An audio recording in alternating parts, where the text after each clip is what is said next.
Hello, everyone. Welcome to the League of Legends Corporate Charity Champions Spring 2025 final. That's a lot to get out in one sitting. But I am Dazzled Eyes here with MXL. As always, we have our top two teams to take it all in a best of five fearless draft this time.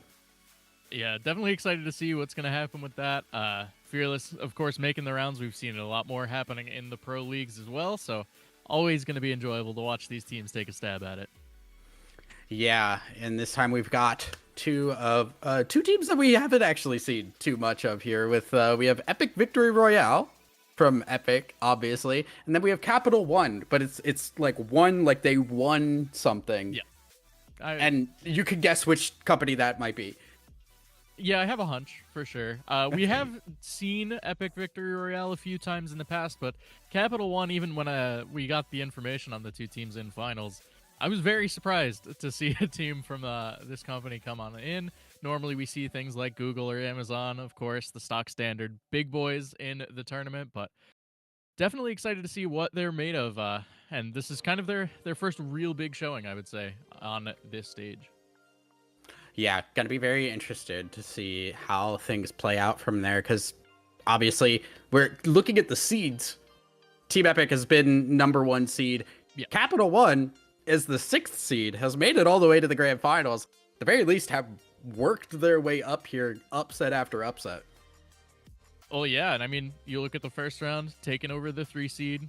Second round, they actually dropped down into the lower bracket, it looks like, and then beat the same 3 seed again to make it all the way up back through the lower bracket, getting up into this finals. So they've had a bit of a rough go, but it definitely will be interesting to see. They were on the opposite side of the bracket from Epic Victory Royale, so haven't seen these teams yet in playoffs. There's not really a playoff history between them, so we're in for quite an interesting series, to say the least. Yeah, I mean, hey, they don't know each other. They don't have a lot of experience with each other. Honestly, it's kind of sick. Yeah. Now they're going to have to learn on the fly, and we've got Fearless as well, because we're going to see these champs picked and then not picked again. So getting your picks in, getting the power picks before your opponent can take them away becomes really, really important. Oh yeah, and especially considering you're looking at certain players like FFJA, who has almost 400 games on Zek this season. His next tie is to 10 on Jarvan. So things like that, you're seeing banned away. There's almost an angle where you say, well, you can play it for one game, but you're only ever going to get it for that one game. If you have a play around it, it doesn't matter if you win or lose. That pick is off the table going forward. So it is banned away here by Capital One, but we'll see if that changes over the course of the series. Yeah, getting through our bans will now take us to Varus being first pick, which in the current state of the game, not very surprising. He's very flexible. You could go poke, you could go on hit, and he's just strong either way. So not surprised to see the Varus first pick. Yeah, I'm definitely interested to see what the response is going to be. I've seen a few different things into the Varus, but honestly, it just seems like Varus is the premier AD carry at the moment. Talia still flexible, but more than likely going to be a jungler, I would think.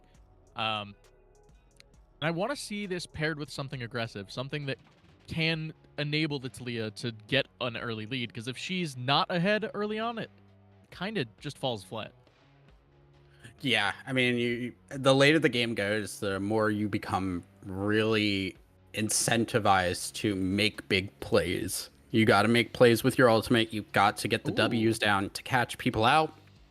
And I like the Nocturne. The Nocturne is going to pair up well with the Talia. They show up to a lane, whether it's top or bot, and they are overloading that lane with champions. Yeah, and Nocturne is a rough champion to play against. Of course, we talk about point and clicks. Nocturne is one of the premier ones. You say nobody can see anything, and also I jump to one of you. Pretty strong go button there. But the Lilia as the response as well, a decent team fight option, decent counter engage, decent follow-up engage. Just a very versatile champion, so very excited to see this one come through. Yeah, Lilia now getting picked up as well. It's kind of more looking for that team fight. You get the sleep across multiple people. That really good for the dive as well. Talia and Nocturne fly in. You get a sleep. Gives Varus time to back up and reset for that fight. Alongside the Orianna, another big team fight ultimate. Yeah, I'm not huge on pairing that with the Lilia. You don't have a great delivery for that Orianna ultimate, but it doesn't even feel like it's a takeaway, right? You know you're into Talia, so would have preferred potentially something a little more self-reliant in the mid lane for Epic here, but definitely is a decent go button, can also be a decent counter engage, and the Ashe is going to be the response, so trade utility carries in the bottom lane. Yeah, Ashe is also just really good setup for these other two champions, right? You hit the ult, you just let your team fly in. Yeah, and Ashe Nocturne is a pretty tried and true combination. One of the things that definitely can disrupt a Nocturne's play pattern is losing sight of the target that you're trying to ult onto, and Ashe says, no, Hawkshot means you see them. It doesn't matter if there's a pink ward there or not, or if you have vision there or not. Ashe says, we have vision there now. Very, very strong pairing of champions, so definitely like the draft coming out from Capital One a little better thus far, but still 2 picks remaining. Definitely could see some sort of playmaker support that could enable this Orianna to really pop off for Epic. Yeah, what gets kind of a little scary right now for me, at least in terms of what Epic have put together, is that you got the Lily asleep, but how often are you going to have Capital One's team like grouped up after the sleep? Are they? I would imagine they're going to spread out decently to avoid that shockwave. Yeah, more than likely. But I think the thought process is you're leading with Playmaker into Orianna ult into the Lily asleep after the fact. So you've already done a lot of the damage, and you're using that Lily asleep to either pick off stragglers or look for picks in the early to mid stages. So interested to see. The ban was missed. I'm not sure if we will get confirmation on what that was or if it's just a missed ban, but Regardless, we're seeing tank supports taken off the board, more engage taken away, which makes sense. Capital One's team is all about getting that engage. They have engage on 3 of their 3 champions at the moment, so other engage supports will be available. The Vi lock-in now makes me question a lot of things, because where is the Nocturne or the Vi going? Is it Vi top? I'm just gonna let things sit and we'll see what happens. I don't want to speculate too much. Looks like the missing ban was an Alistar ban as well, so definitely like that. Yeah, weird to me as well that we're seeing the Shen banned away from the team that would be playing the Nocturne Shen. It actually could just be Vi top. Kench, I like the pick into Ashe. I like the pick into Ashe, Nocturne, Vi. Yeah. Tom Kench is great here, especially if you really do want to go for that on hit rather than the poke Varus. Keeps your really squishy carry that needs good positioning alive after those abilities are thrown onto your carry. Yeah, my one concern with it is, again, I'm hoping that we see some sort of ball delivery. Kench is very much so not ball delivery. If he is going in, generally the fight's already won. Aatrox as well is one of those dive champs, is looking to try and disrupt a fight, but not a reliable source of Orianna getting that ult off. So these Ori ults have to be really, really well done from the mid laner of Epic, or it's going to fall pretty flat pretty fast. It's all on the Orianna. There is no way to set them up. And now we've got the Seraphine, which will likely get picked up. Ashe, Seraphine bot lane, really good. Ashe slows them. Seraphine gets the stun for free, or the root rather, for free. And then you just get to ult. It's, again, more engage. Every single champion on Capital One has engage. Well, yeah, and one thing to note, too, is the Seraphine rounds out your comp a little more so that you have the ability to counter engage. A lot of these go buttons, Nocturne, super committal. Vi, super committal. Ashe, non-committal, but you're only ever using it to go in. Seraphine, you can turn a fight around that seems a little less favorable. CC chain that into something like the Taliyah damage, and you are set to turn a fight. It does shore up the one concern, which is if this team falls behind, they can just kind of get run down. A little harder to do with that counter engage from the Seraphine ult.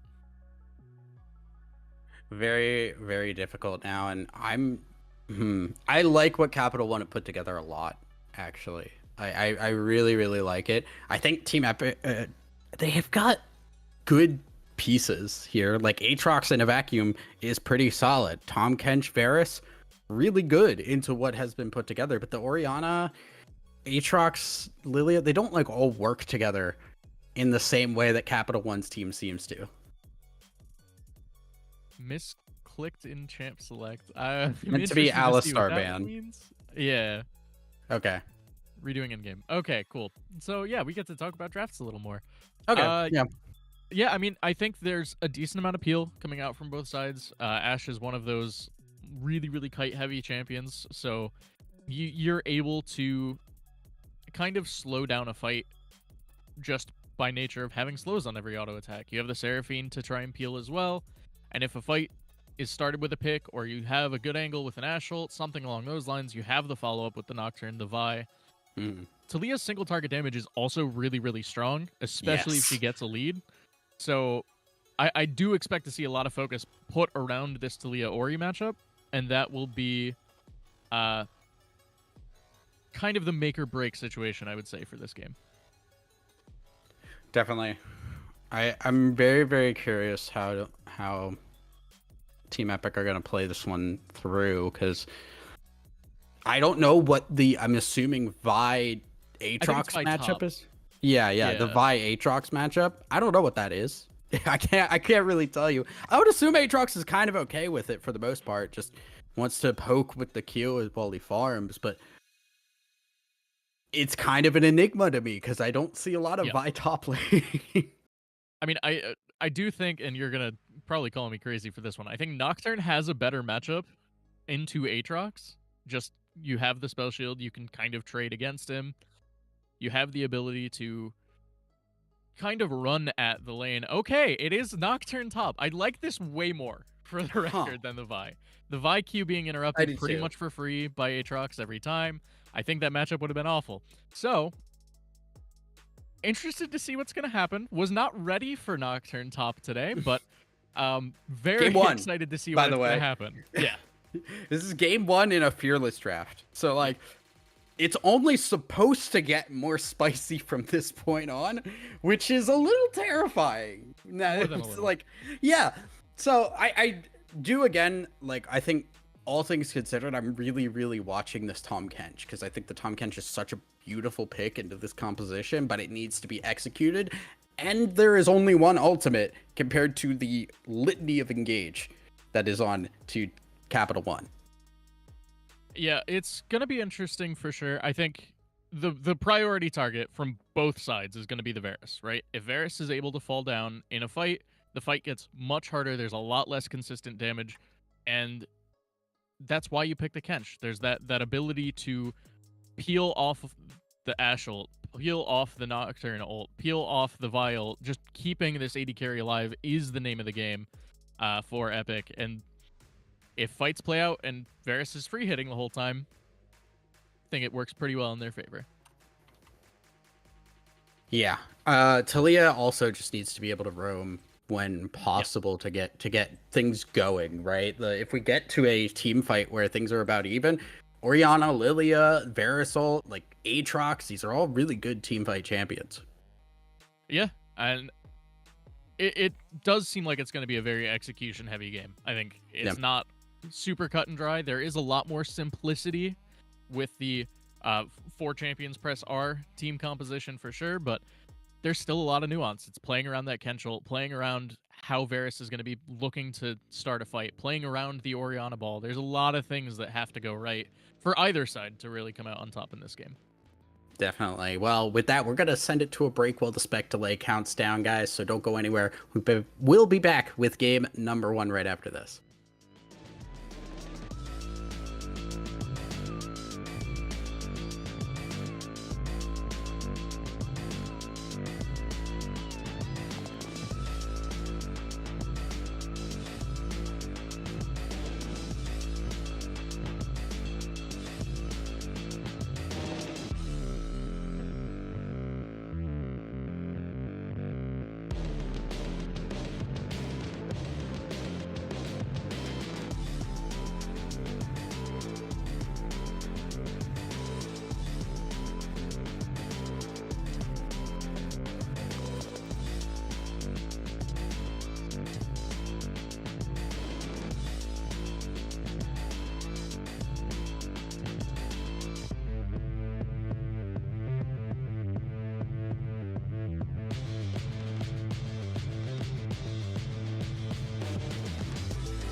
And welcome back, everybody, to the beautiful Ionian Summoners Rift.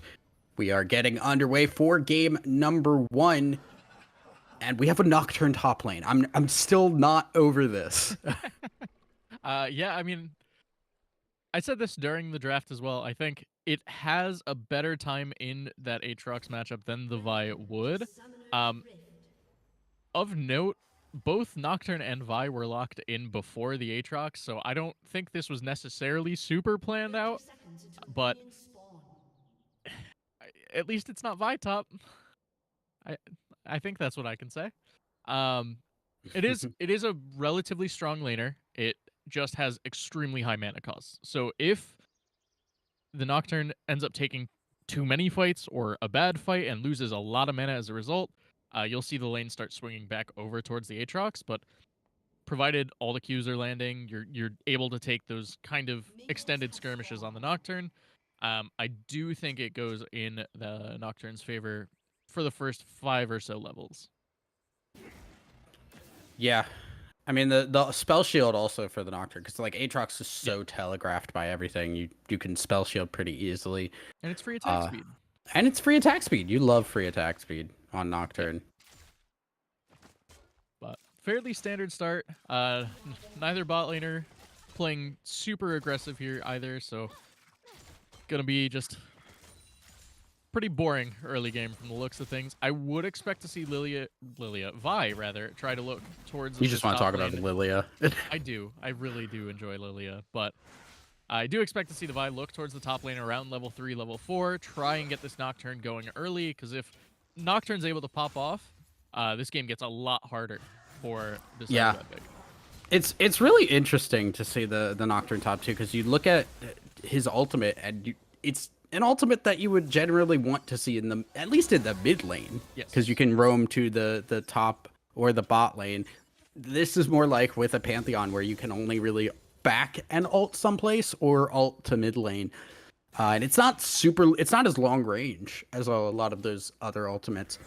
Are getting early vision to see that the Lilia started on the top side, so Vi does have that information now.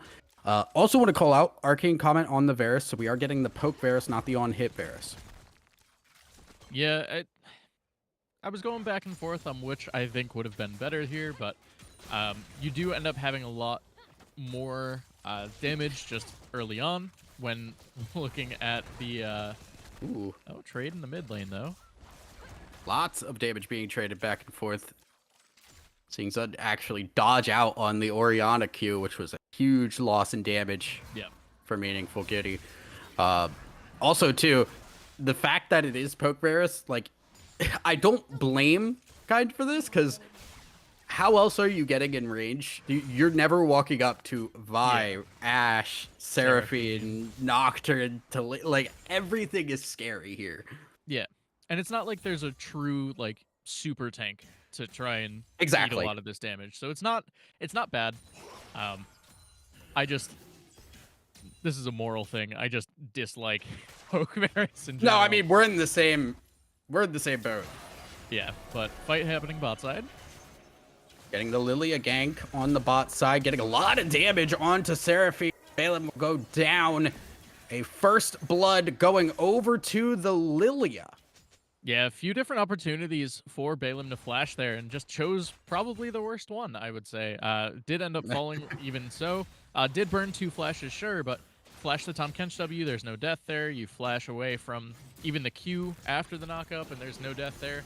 So just an unfortunate sequence of events that leads to a pretty quick pickup for Epic in the bot lane early on. Not just that, but they also get the wave crashed in here for a better back. Balaam will get over here, and Ashe is just going to have to back. Seraphine will soak up the XP alone, and a really good start here. Already have the serrated Dirk for the Varus.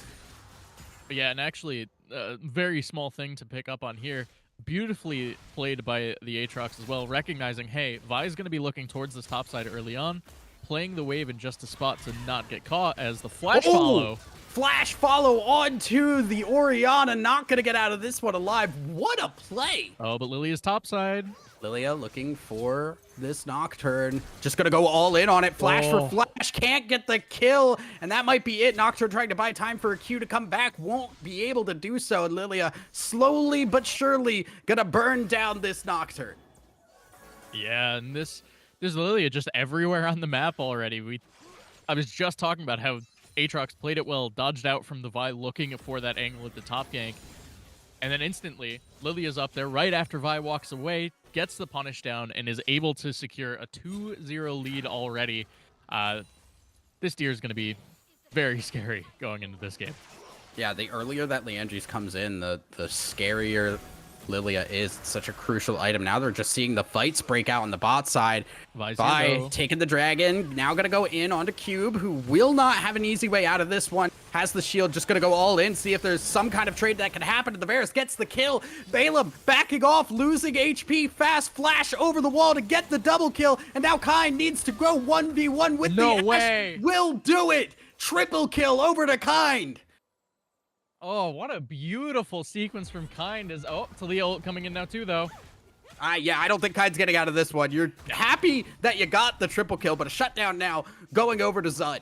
Yeah, triple kill in the extended 2v4, to be honest. But 2v3 to start. Burns the flash forward, thought it was going to be a trade 1-for-1. Barrier comes through. You look at the other side, and the Ashe having the cleanse, worried about that Varus ult potential, and as a result, not able to win that 1v1 ult coming in mid. Ooh. Going on to the Orianna, and this is the roams we wanted to see from the top lane. Nocturne goes to the mid lane, gets the kill. Zud, meanwhile, still on that bot side, stayed a little bit too long, and FFJA is walking down the Talia, running out of mana, though. Gonna hit another Q, but Ashe is here to make sure that Zud walks away clean. Yeah, good flash from Zud there too, making sure that the Kench did not get that stun off. That stun lands, that's going to be a death every single time, so is able to keep this 2-0 lead safe for now, but really it's the only truly bright spot on the map so far. Good roam mid from the Nocturne to try and trade something back, and it is relatively even, but look where all the gold is. It's on the Lilia, it's on the Varus. Those are two champs that are going to be hard for this Talia and Ashe to deal with, outside of maybe a Miracle ult, but then you have the Kench ult to keep them alive, so it's going to be difficult for Capital One to come back into this. Smite will grab the Scuttle Crab. Sleep is available for FFJA, but not going to use it. Meanwhile, on the bot side, Balaam is just dead. Straight up immediately. Aatrox has thrown down the gauntlet, the World Ender. Will grab a kill over for the Orianna. Meaningful Kitty gets their first kill of the game. Yeah, all over the place fighting happening as a dive comes in bot side. Yeah, Brennan, you're never going to get a chance to talk, man. We're going to go under the tower. Will be a trade 1-for-1, and it is Cube that gets the kill. So Pancake, actually a pretty solid trade there. Yeah, does lose out on the wave, but ultimately was going to lose that wave either way. So being able to trade one kill back, pretty solid there. So the Ashe and Varus kind of on equal footing, but right as I say that, kind of picks up the full Yumu's Ghostblade. Yep. Now this Varus will hit like multiple trucks instead of just the one that he already was. One might even say two. What? Like two trucks. Might like maybe 2.5. Who can really say these things? But the grubs will be taken by Capital One. Poon in trouble, will back out of the... Uses the Nocturne ult to actually just go directly in.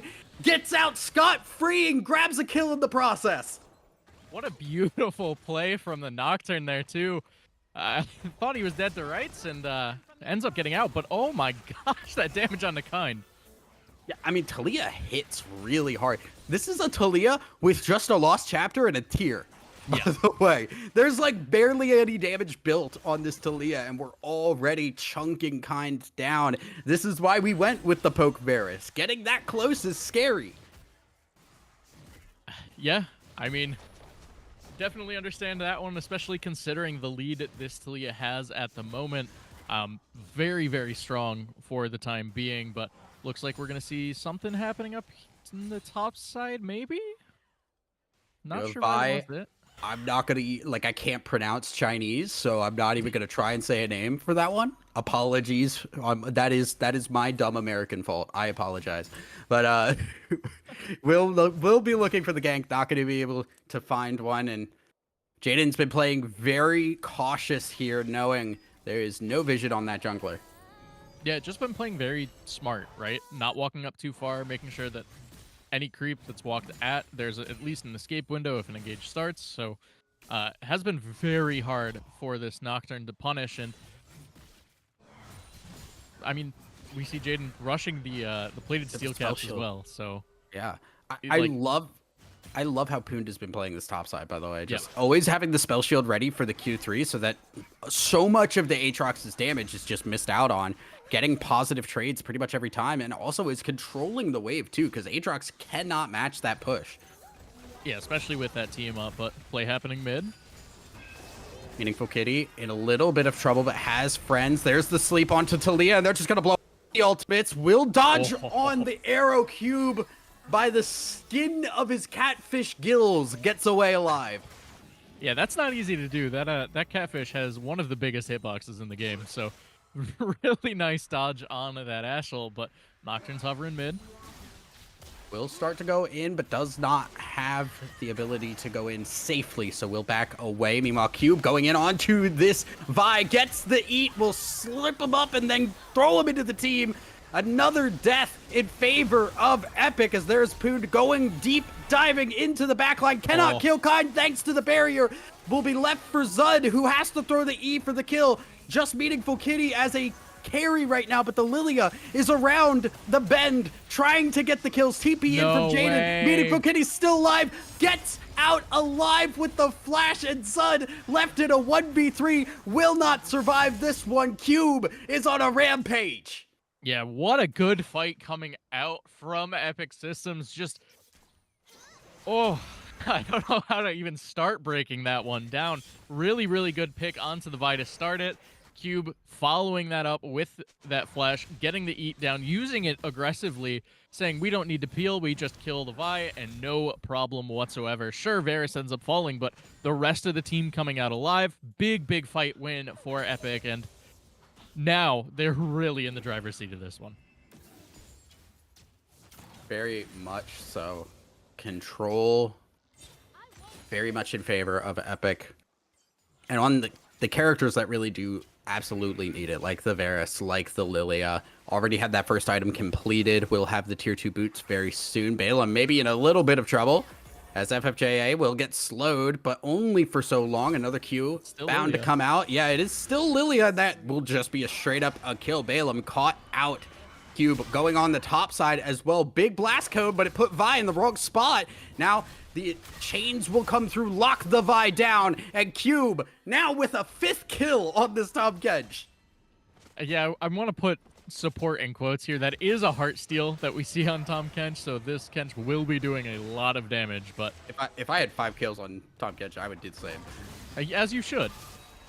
Zud might be caught though. Zud running away. Yeah, it's so much damage. Kench. Oh my god, the shockwave. Meaningful Kitty gonna help get another kill to the Tom Kench. We're at 7 kills. That's the most in the game right now. The Tom Kench is carrying. I don't have words. I hate Tom Kench, I guess is the words that I'm gonna choose, but FFJA might be caught, is caught. Yeah, is caught, is dead, shut down, going over to Pancake, a very sorely needed amount of money, and in comes Cube, who really wants to go in here. They have to burn the cleanse. Good dodge from Pancake. The E not doing a whole lot of damage, but there's too many minions, and I don't think Pancake is gonna survive. This one just goes down easily. Varus is the one getting that kill, and now on the top side, we see Jaden hopefully gonna get that first tower. Yeah, this Kench is gonna be rough.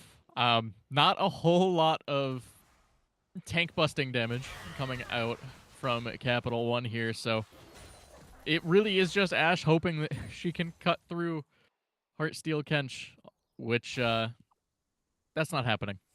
At least not anytime soon. So that's kind of the scary part here. Is like you don't have even a Leandry's built on this Talia yet, so you don't have any max HP damage. And Tom Kench is stacking like crazy already. Already building up so much HP. Seraphine will buy a little bit of extra time, but the Ashe is so far behind. Went for the Wild Arrows too, which is a scaling item. It is not a one item power spike for a lot of champions.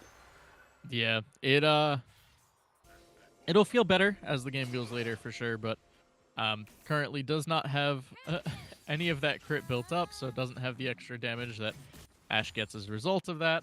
But if you look across the way, actually, I'll hold.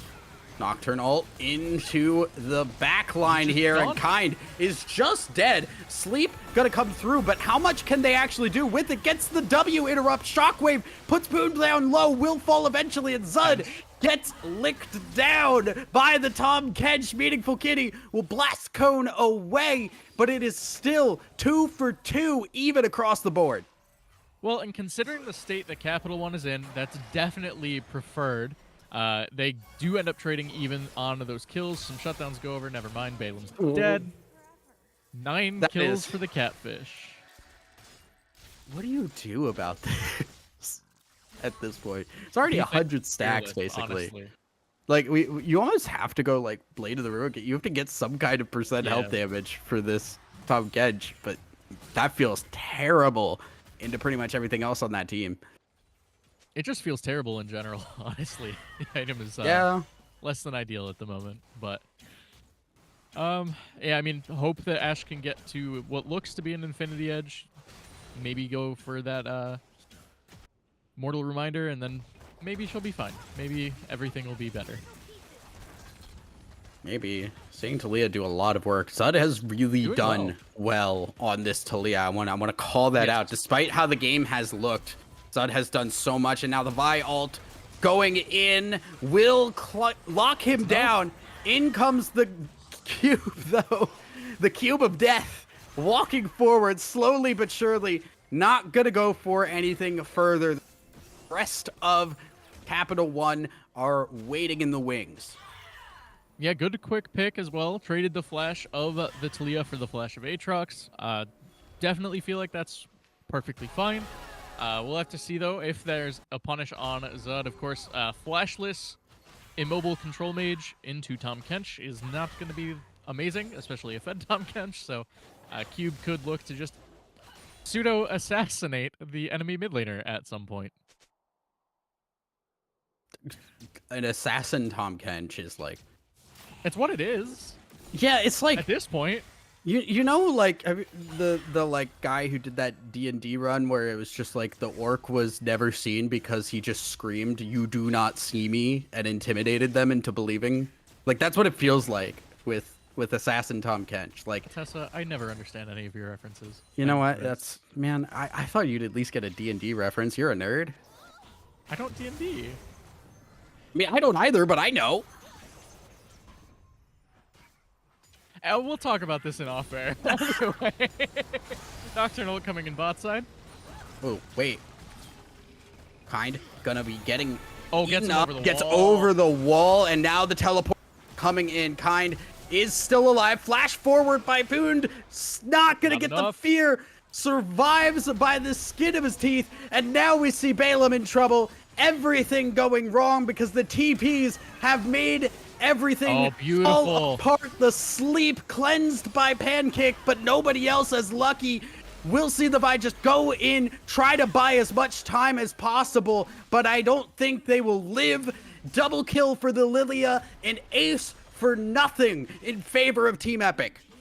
Yeah, really well played by Cube to start that off, too. Negates a lot of that engage. You see the Taliyah wall come down. You think, all right, Varus is going to die anyway. Does not. Cube ends up getting that spit over the wall, so really, really big play to keep their AD carry alive, and then the turn coming through.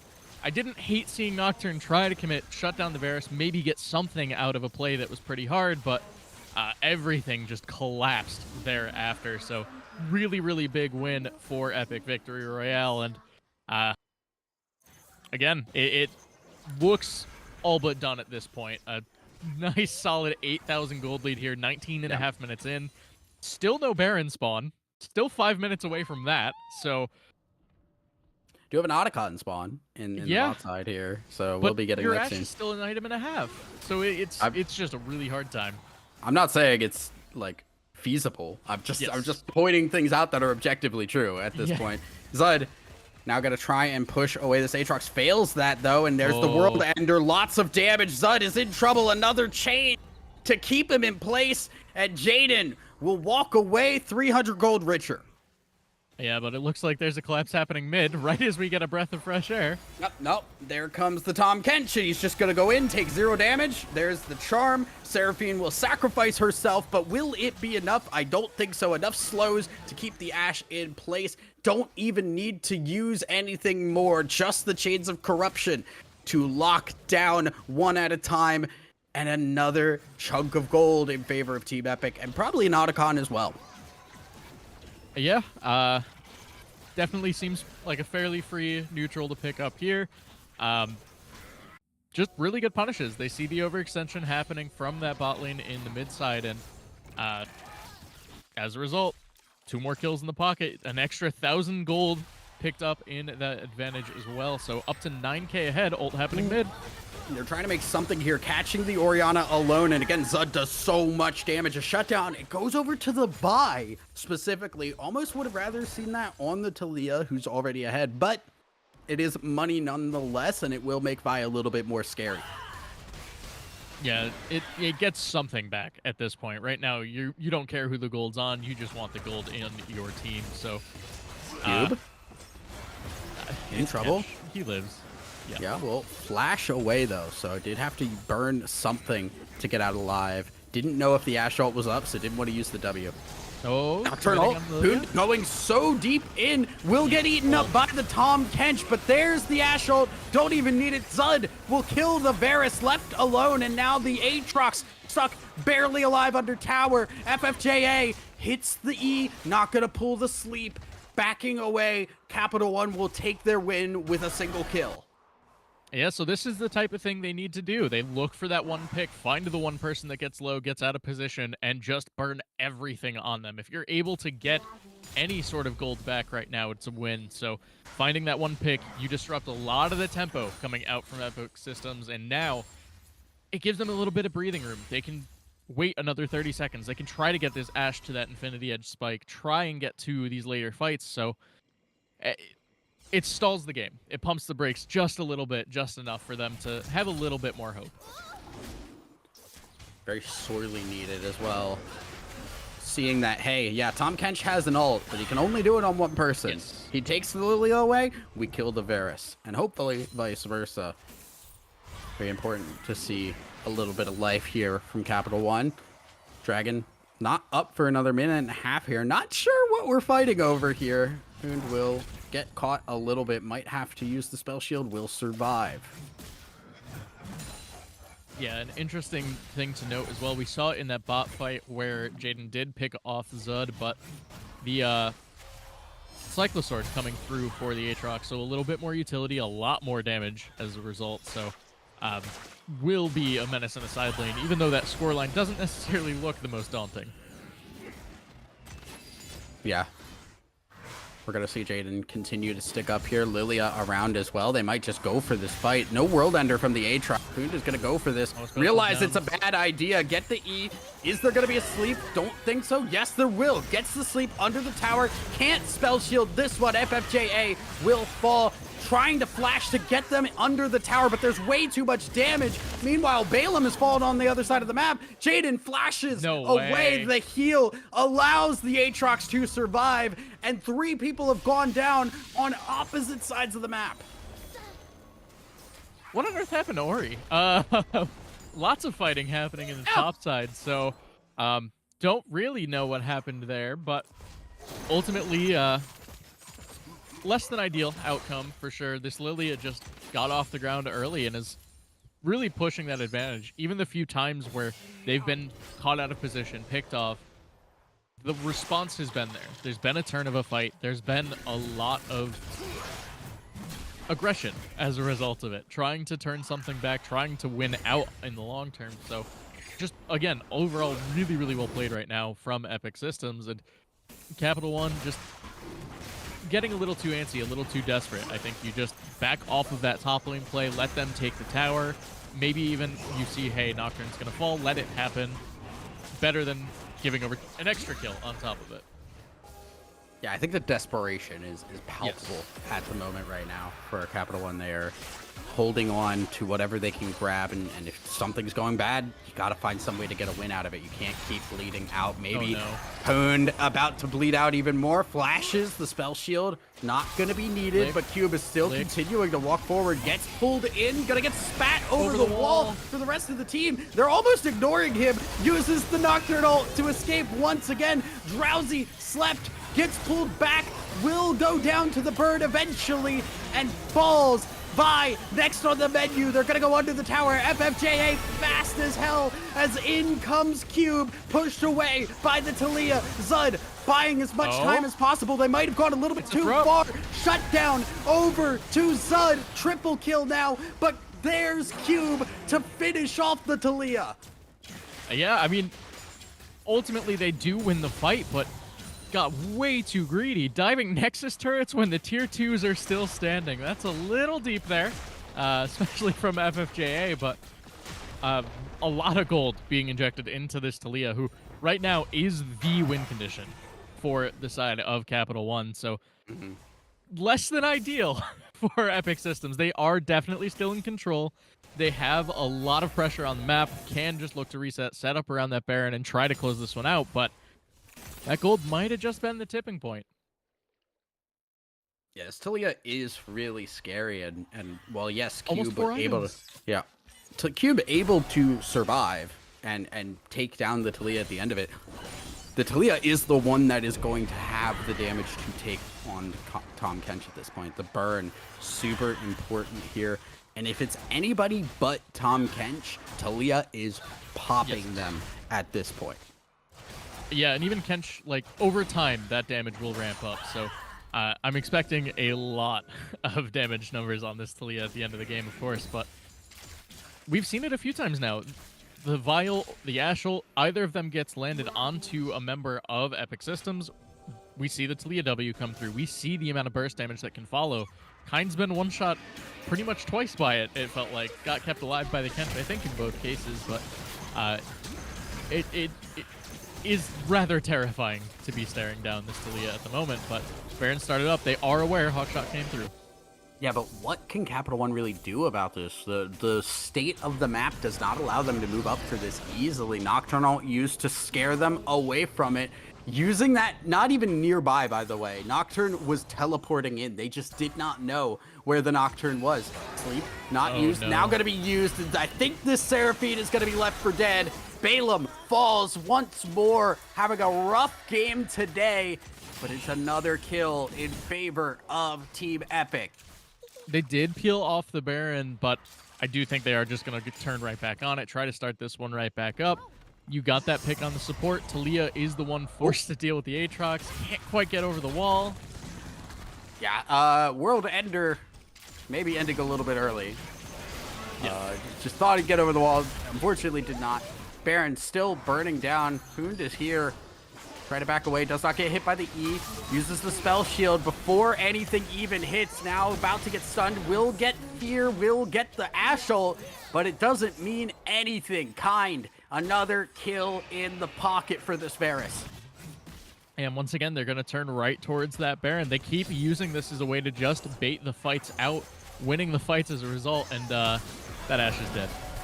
Uses the flash, but it's not gonna be enough. Big charm incoming for the Talia. The wall gets a lot here. They may be able to get one. No, the Aatrox gets the shield. Again, the Tom Kench doing so much in this game, and Balaam getting walked down under the tower. Zud trying to trade and get something going here, but doesn't have the move speed to get the Q onto the Orianna, and Balaam, the last one alive under the tower. Cube doesn't care about it at all, sets it up as Kind dunks it, an ace for Epic Victory Royale.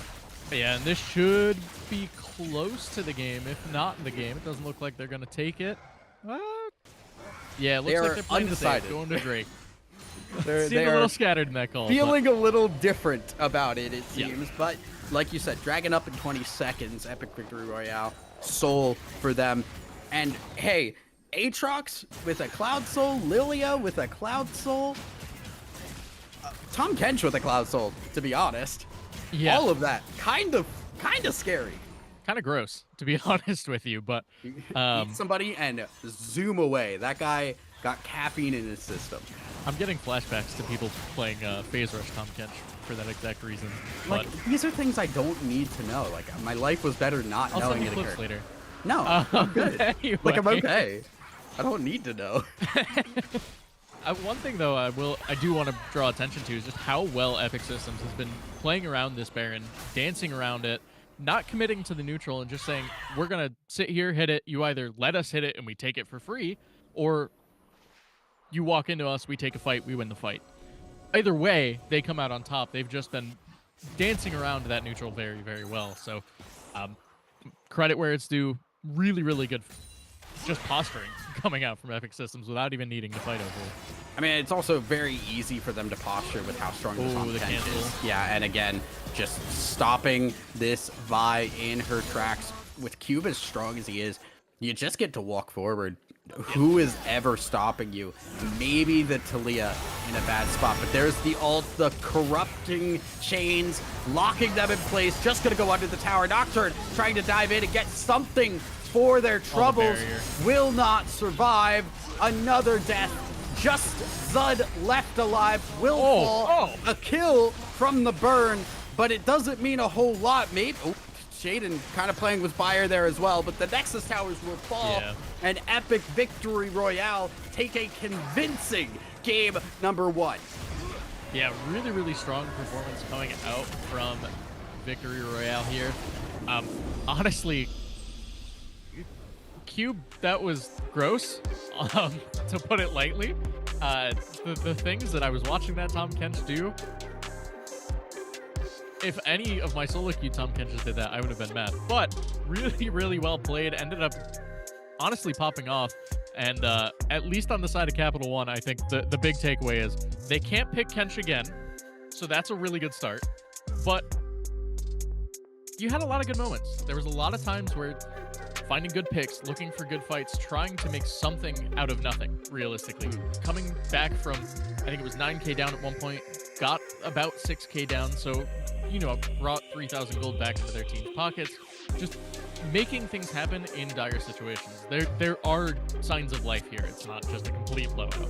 Yeah, I think it's like the problem was that Cube was almost a worst case scenario for the person to get fed because there was not anybody that had a solid answer for Cube. Just way too tanky.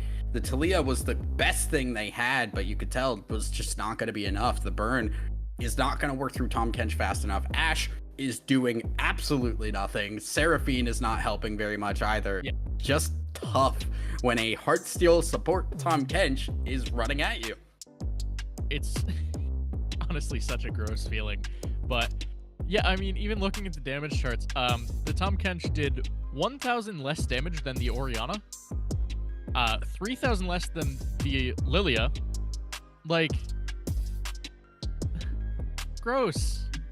Shout outs to Zud for having the most damage in the game by far. 13k over the next highest, which was Kind on the Varus. So Zud doing his best to keep his team in this game, but could not succeed. That is game number 1 going over to Epic Systems. We're going to take a quick break while we get ready for game number 2, guys. Don't go anywhere. We'll be right back after this.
And welcome back. We're right underway into the draft for game number 2. You can see the champions that are not available for the rest of the series down below, as it is Zach, Gragas, Shyvana banned by Capital One, Rumble, Wukong, and Swain, very similar bans for Team Epic.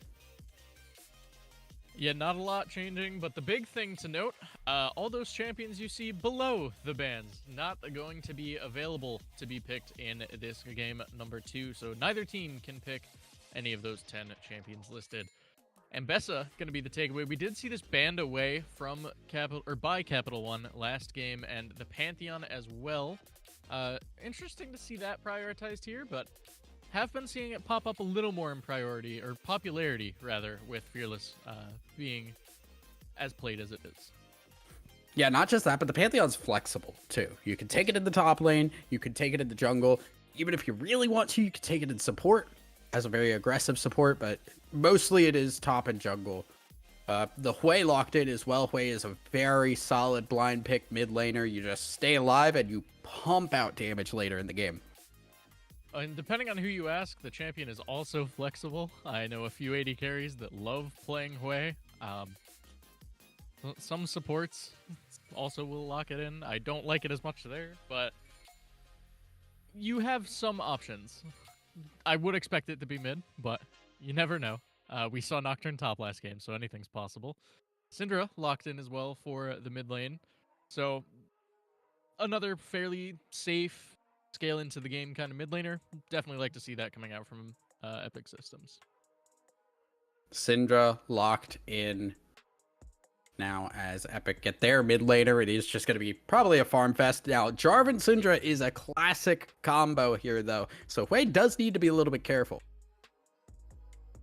Yeah, and again, another immobile mage mid lane. You have that gap close. You have the ability to just fight.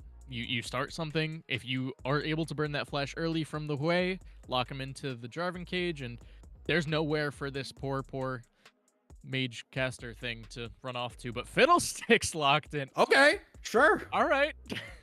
Okay, so here's the thing. I have seen a surprisingly decently large amount of Fiddlesticks support.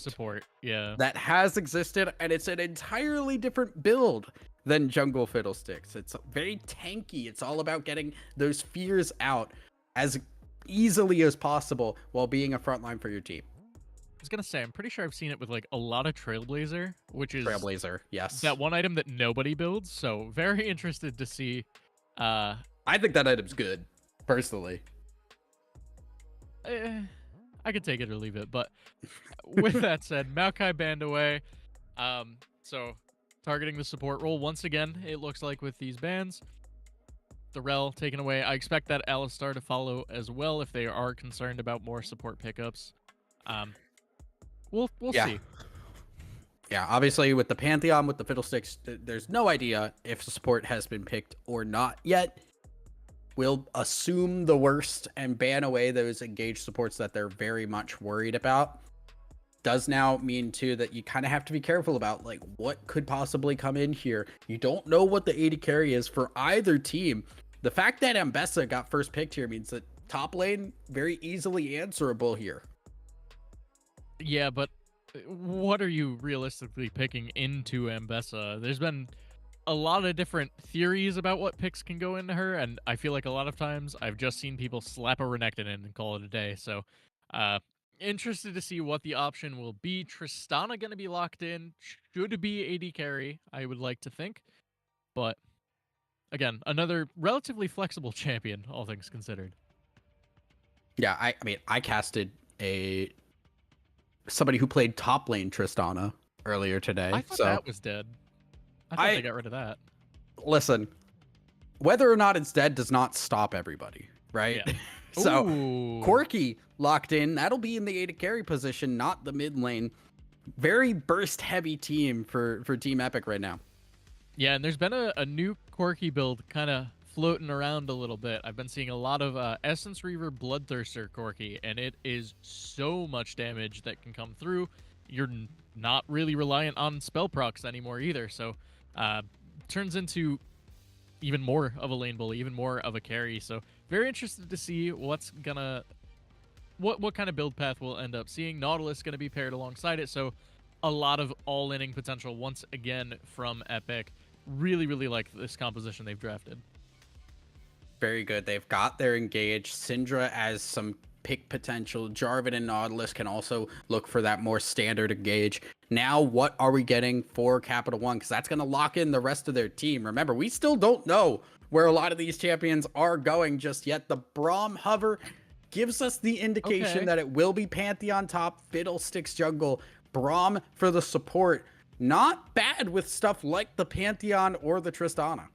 Yeah, and turns out no matter how many times you can dash, Pantheon can still just point and click CCU. So yep, it will help pretty considerably in that 1v1, but I'm interested to see. I think this bot lane has a lot of potential for the side of Capital One. They can really just go all in. And 2v2. This is a very fightable lane, and if Triss gets off the ground, she can easily take over a game. So they have avenues to play, and we saw a lot of good fights coming out from Capital One in that last game. It's just going to be a matter of executing on that type of playstyle early. I mean, you're also looking at the Fiddlesticks right now and saying you got to get vision control. When you're looking at high-level Fiddlesticks play, everything about vision control matters. If you don't have wards over the wall, you are risking your team fight going horribly from a Fiddlesticks ult. If Team Epic want to play this well, they need to know what is around them. Yeah, and it like you mentioned, is going to come down to that vision control game. We saw it last game a little bit. Didn't really have to bring it up, but Cube had like perfect control of the entire enemy jungle the whole game. That Vi could not be seen, or was not ever coming from Fog. They always knew where the Vi was. They always knew how they were going to play around it. There was a fight sticking out in my mind. They were fighting right around the wolf pit in the red jungle, and the Vi's sitting in the wolf pit right on top of a ward. Like, nobody puts a ward there, but Cube knew, hey, this is where it's got to be. This is one of the angles we can get punished from. So it doesn't bode super well, considering how vision reliant this Fiddlesticks will be. Definitely, it's gonna be difficult. I'm very interested because now, like, you have Fiddlesticks is such a crucial ultimate for Team Capital One. On the other hand, you've got a lot of bursts. You've got a lot of just grabbing somebody and blowing them up at the start of a fight. If you can avoid getting picked off and getting blown up by this team, the longer fight seems much more advantageous, especially as we get further in the game and Tristana gets. Yeah, and I'm interested to see how these fights are going to pan out, because we saw Zud's Talia last game do a lot of work, right? If left untouched, I have a feeling the Wei is going to be in a very similar boat. Yes. And that champion can pump damage later on in this game. So if you're able to get that CC chain down onto one of those two like hyper carries coming out from the side of Epic, Zud could take over the fight. You could even see the Tristana come in with enough of a gold lead and demolish a fight. So there's a lot of targets that do a lot of work, and we're actually seeing a little bit of an adaptation. The Pantheon top lane running the Ignite in this game, so I'm expecting a lot more action in that top lane as a result.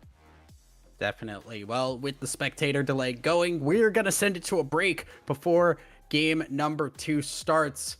We're already seeing Team Epic take a 1-0 lead in a convincing game. Will they make game 2 similar, or will we go to a 1-1? You'll have to find out in just a couple minutes.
Welcome back, everybody, into game number 2. We have teams on the same sides. Team Epic still on the blue here, looking for that burst snap engage here. Yeah, very strong go buttons from both sides once again. I think you look at that Fiddlesticks ult as kind of the go button for the side of Capital One, but it looks like they're stacking up, maybe worried about a potential invade, might be looking for one of their own. Nothing. Yeah, I mean, with a Braum, you can kind of get away with it. FFJ, no. Oh, and he's There's done. the stun. Yeah, he's just dead. Just walks up, gets stunned. Braum passive as well. Yeah, you just don't invade a Braum Pantheon, I think. Yeah, I mean, it is a relatively weird angle for them to be at. You're not really used to seeing 5 people stack behind the red buff at level 1, especially not topside. But yes, but okay. So here's the check thing, with the right? flag. Yes, no, absolutely. That's the right play. Yes, but I see so many teams and players want to ward the Raptors. Warding Raptors in comp has become so common that I'm not surprised that Capital One said, hey, we know they want to ward our Raptors, so they know where we started. Let's just sit there. We've got great level 1. Boom, easy, first kill. And we talked about this a little bit in off-air. Poond on that Nocturne last game did actually have like a really strong lane, so getting an early lead on the Pantheon seems to be a good sign. Of course, the scoreline doesn't reflect how well that lane went because a lot of that game went south a little faster, but definitely was a shining spot in that early stage. So interested to see if this lead will transition into something as the game progresses. Let's see level 2 pop here for the Pantheon. Has only had that stun for now, so trade's been a little bit more difficult. Already seeing Quay being annoying in mid lane. Well, Zud has been very good in this mid lane. Yeah, and this lane, neither laner really does a ton of damage early, so couldn't expect too much to happen, but we'll just be trading some spells back and forth. You're going to probably see a little more action around that level 7 to level 9 mark, potentially when junglers show up to fight as well, so it's going to be a much slower game this time around, I think. And that's great for Capital One. They want to get to this level 6 point where you got the whale, you got the Fiddlesticks ult. Importantly, you can get the Pantheon to roam around. Tristana's got some items and levels under her belt. It's going to be really crucial for these team fights. Again, watching for the vision for these objectives are set up. If you're getting vision down, Team Epic are in a much safer position to fight aggressively. Yeah. I'm expecting to see the Jarvan look for something early. Unfortunately, it is pathing down towards that bottom side. The wave really far pushed in, but Jaden and Poond are fighting. Now seeing Poond go in, does have E to block, will survive. Nobody's going to go down there. Jaden backs away. The Pantheon, the Q gets that crit when low, so do have to be careful. Engage from Cube. Getting a little bit of extra damage, not in a place to really fight too heavily here. Yeah, Fiddlesticks is hovering down here as well, trying to just counter gank when the Jarvan will look. Another hook in. FFJA is here for this one. The Q flash now. Pancake gets back under tower, uses the barrier and stays alive. The Q did not hit the Tristana, and Pancake will survive. Massive error from FFJA. Yeah. CC chain down too. Could have just been the lockup, but hook lands. Cube gets the fear. A little bit of damage. Has to be pretty careful. Will survive. And yeah, again, I want to say the EQ from Jarvan was more about trying to get the second kill, thinking the Tristana was dead for sure. Yeah. And it didn't work, unfortunately. Just barely didn't work out. Bale though. Yeah, Flag and Drag once again. Balaam's still alive here. The Fiddlesticks will tank the hook. Cube gonna get hit by the Braum. Gets stunned up. Jump away. Pancake gets 1 kill. Getting another maybe. Will not survive. No, the tower helps out. And that's 2 kills to Pancake, 1 to Balaam. And Feat of Warfare in favor of Capital One. Yes, such an extended fight too, but ultimately comes out in favor of Capital One. They end up massively ahead as a result of that. And this Trist, like we said, with a gold lead, can easily take over the game. So very good start for the bot lane here. And this Pantheon's doing so well into this Ambessa right now, as you would expect. Look at that damage. Yeah, when you're under 30% HP, Pantheon Q, doesn't have the mana. This is not good. Poon should not be this deep in. Does have to flash to get away. Now we're seeing in the mid lane, Meaningful Kitty will hit a stun, but it's not going to be enough. Still alive? Yeah, Flag and Drag should be up again, and yeah, Poon will go down. You had to caster curse it. There's always one. And this one I blame on Brennan. Really a caster curse. It's just nope, that's the longer one than I thought. Okay. I don't make the rules, man. You know? I mean, there is no world that Poon should have lived that long. My question was more, how did he live that long? But regardless, if I can find a way to blame Brennan for something, I'm a happy camper that day. We've been doing CEA for how long, and you still find ways to blame me for everything? Dude, even before CEA, I would find ways to blame you. This is a long term. I'm in it for the love of the game, man. Capital One sitting at a nice, comfy 600 gold lead at the moment. Again, waiting on really that Fiddlesticks level 6 to see this game kind of explode one way or the other. I think if we see that Fiddlesticks get a pretty big ult, hit 2 or 3, maybe transition that into a neutral, Capital One could really start capitalizing on the game state. Oh, you're really proud of that one. You're really proud of that one. I heard the pause, and the smirk was on your lips as the engage is going to happen in the bot lane. Balaam gets away, but does take a chunk of damage.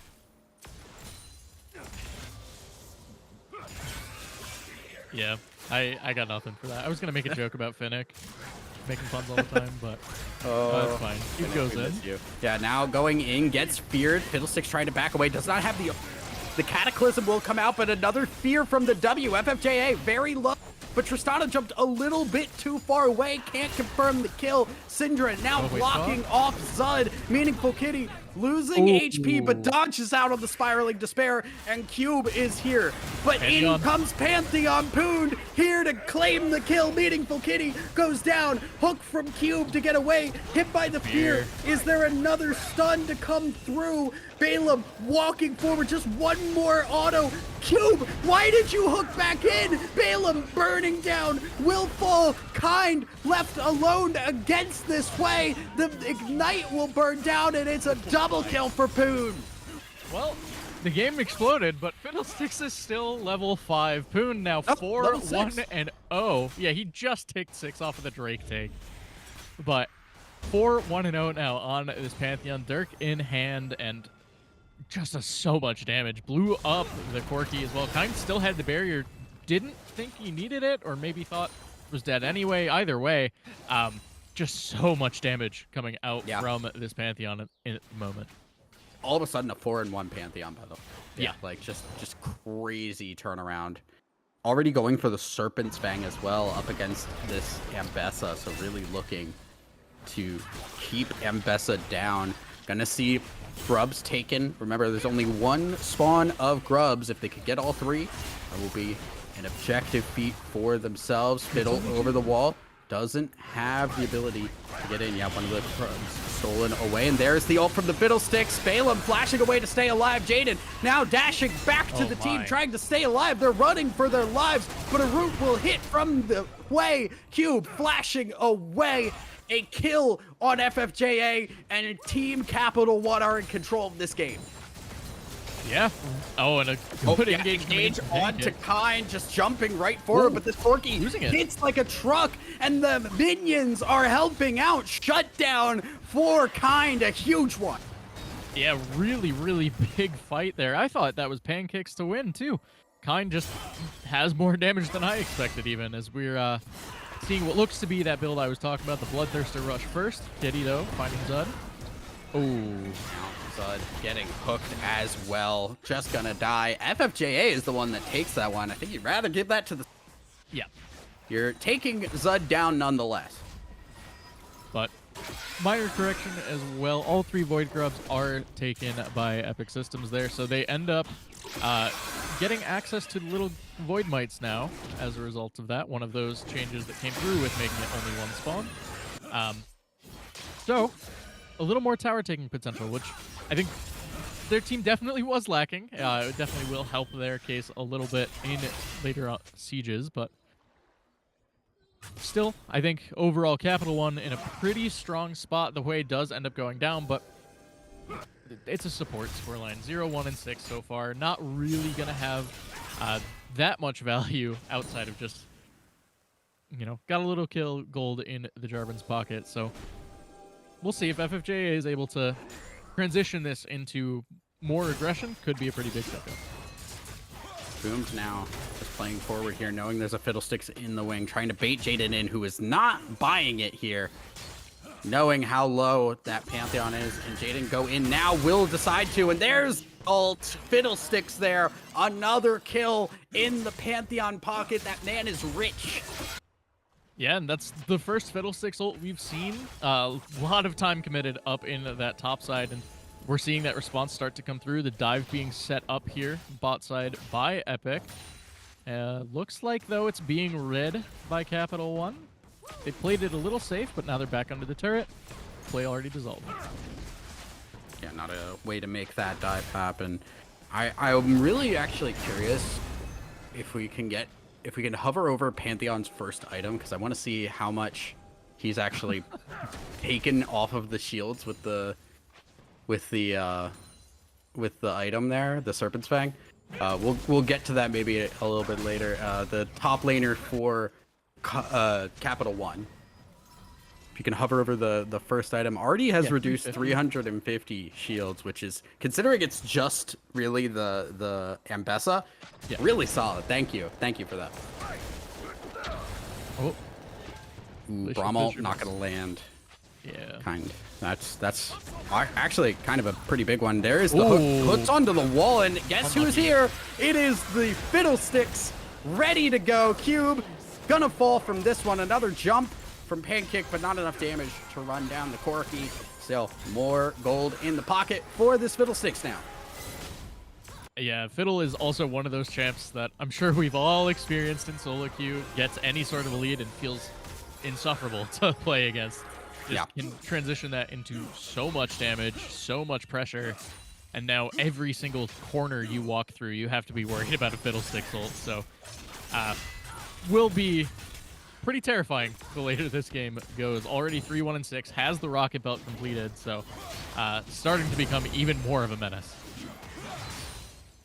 Toon is here trying to take away some of the Krugs. Will succeed a little bit, but that's all Jarvan's gonna get in response to that kill on the bot side. And with Jarvan being shown on the top side too, means there's a lot of time to put vision down by this dragon and look for an opportunity to take it. Already have one dragon for Capital One. They're in a very good position to go for a second one.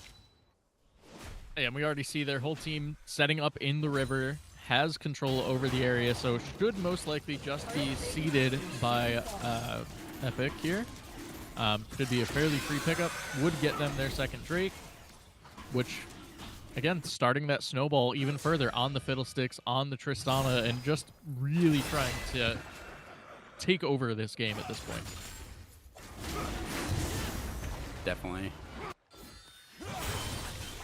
Kund playing safe for the time being, knowing there is no jungler attention that could come up onto this top side. Cube seeing there is a little bit of trouble. Kind actually hitting pretty hard on Tristana, and Pancake's got a flash forward. Glacial Fissure misses again. Hook onto Balaam, who will now be in trouble because the Tristana getting hit by the depth charge, but who comes in? It is Fiddlesticks again to save the day. Kind will fall. Enough damage here if Zud can hit one ability. Flash E double kill for the Fiddlesticks, and Capital One continue their streak. Yeah, thought that was a little over-aggressive from Pancake, but ends up turning out just fine. Kind taking very little damage to start that. This Bloodthirster Corki, just so much damage, and doesn't take any in response. It's very, very tricky to try and shut down, but... Oh, Kitty might be looking. Good block by Balaam. Yeah. holds up the shield, makes sure there's no chance of that stun going any further. Will keep the AD carry alive. Dragon taken as well by this before this, so that means now we're looking at a soul point in 3.5 minutes if Capital One can secure that third dragon. Yeah, and just checking in on feats as well. All turrets still standing. Syndra trying to take that bottom turret, Hwei TPing down for it. So that feat will go over to Epic Systems, but that kill feat went over to Capital One. So this next neutral will be a very big deal when it spawns as a Kitty spot. Kitty is gone, almost takes Pancake with them. Very tough, as now Balaam gonna walk forward, going to see a bunch of people in here, but it is the Braum that is face checking this. You can kind of get away with that. Backs away with the help from the Guardian as Fiddlesticks tries to take this red buff. Yeah, and we see Epic really wanting to he stole it! Get priority around this Rift Herald. This would be their second neutral in that feat progress, so definitely want control over the area, want to try and set up, but everyone except Hwei already in the area. Braum caught again. Balaam trying to back away to the tower will lose a lot of HP. Cataclysm gonna get used. Glacial Fissure will. Cataclysm under the tower. FFJA does get the kill, but Pantheon has shown up to do something about it. Depth charge over towards the Pantheon, keeping Kind alive, but Pancake gets in there. Poon grabs the kill, but everybody who's flying in from Team Epic and Team Capital One were not prepared for this one. Double kill for the Ambessa, and Team Epic find their way into this game. Yeah, and that looked like a really good start to the fight. You find the pick onto the Corki, but Cube hits the depth charge onto the Tristana, makes sure that when she lands from the jump, there's no damage to follow. Still knocked up, still stunned. Hwei also dealing with that bot wave, had to reset, walk back up, so wasn't in the fight to begin with. Syndra teleports in, shows up early, and as a result, that fight ends up being a 5v4, and Epic Systems finally finds their way back into this one, now sitting with a 2k gold lead and picking up that Rift Herald. Sorely needed for Team Epic. They were struggling for so long in this game and now find a little bit of extra gold for themselves. It is still some money going to the Jarvan, but this Corki now with the Bloodthirster Essence Reaver completed. Stun onto Pancake, who's going to take a lot of damage. Is the ult going to come through? Will get blocked by the Braum. Perfect placement there from Balaam. Yeah, much better showing this time around on the Braum as well. Right place, right time in a lot of these situations. Not able to be punished for overextensions or overaggression, so has been very, very effective, especially now with having that locket completed. Just extra utility, extra survivability for their team. Really, really like this as another hook land. Big hook, the barrier to stay alive through the ignite, but Braum is left alone. Balaam backing away, depth charge used, will get away alive, but for how long? Fiddlesticks is around here, wants to try and look for an ult, but will get spotted by the far side. They know this is coming, but did they know that Poon was here? They'll back away, hook back on, will not land. Kind is here. FFJA here with the Rift Herald as well. They want to get this tower first, but in comes the public execution. Pancake will fall and walk away alive. Will the Bessa, the Fiddlesticks trying to run. FFJA Q's in, will get the kill over to Kind, and the tower falling at the same time. Another charge onto the tier 2. Team Epic have broken this game open for themselves. And just a few times now, barely missing out on that ult. That one felt like that could have been something to turn that fight around in Capital One's favor, but as a result, they lose the fight. They end up losing priority over this Drake, and now that third objective coming over to the side of Epic Systems, although it looks like they're just trying to bait the fight for the time being. Yeah, right now they're trying to see. Pantheon is here, right in the middle of it. Does not have any follow-up just yet. Now really far forward. Will E for a little bit of survival, but the HP is too low. Finally get the kill onto Kind, but Zud has to flash away. In comes Jaden, grabs the kill. Balaam left alone at the Dragon. The Dragon will help grab the kill for FFJA. Fiddlesticks in deep, but with what help currently none. Pancake jumps over the wall, left alone now, will go down. A triple kill over to FFJA and the Dragon to boot. Yeah, just a very scattered fight all around. Seemed very uncoordinated, honestly. The Pantheon ulting in, none of the team around to follow, so just ill-advised. A lot of going in one by one, and all of a sudden you see one person falls, then the next, and there's no sense of coordination over that fight. So really, really big fight for Epic Systems as a result, and now they're top and jungle really far ahead of the rest of the game. What was such an early lead for Team Capital One has fallen apart so fast. So much of the money was on the Pantheon. They've not been able to do the same for anybody else. The Zud has been playing well outside of a couple of missed skill shots. Yeah. Just 1 and 2 right now. Has not been able to confirm a whole lot. And now this Fiddlesticks just hasn't found a good ult for the last couple of minutes. And even in that last fight, tried to look for something to salvage it, but it was just too little, too late. Really good turn from Cube as well, and honestly, just good fighting coming out from Epic, as now they're staring down the barrel of, again, another almost 6,000 gold lead here, 21 minutes in.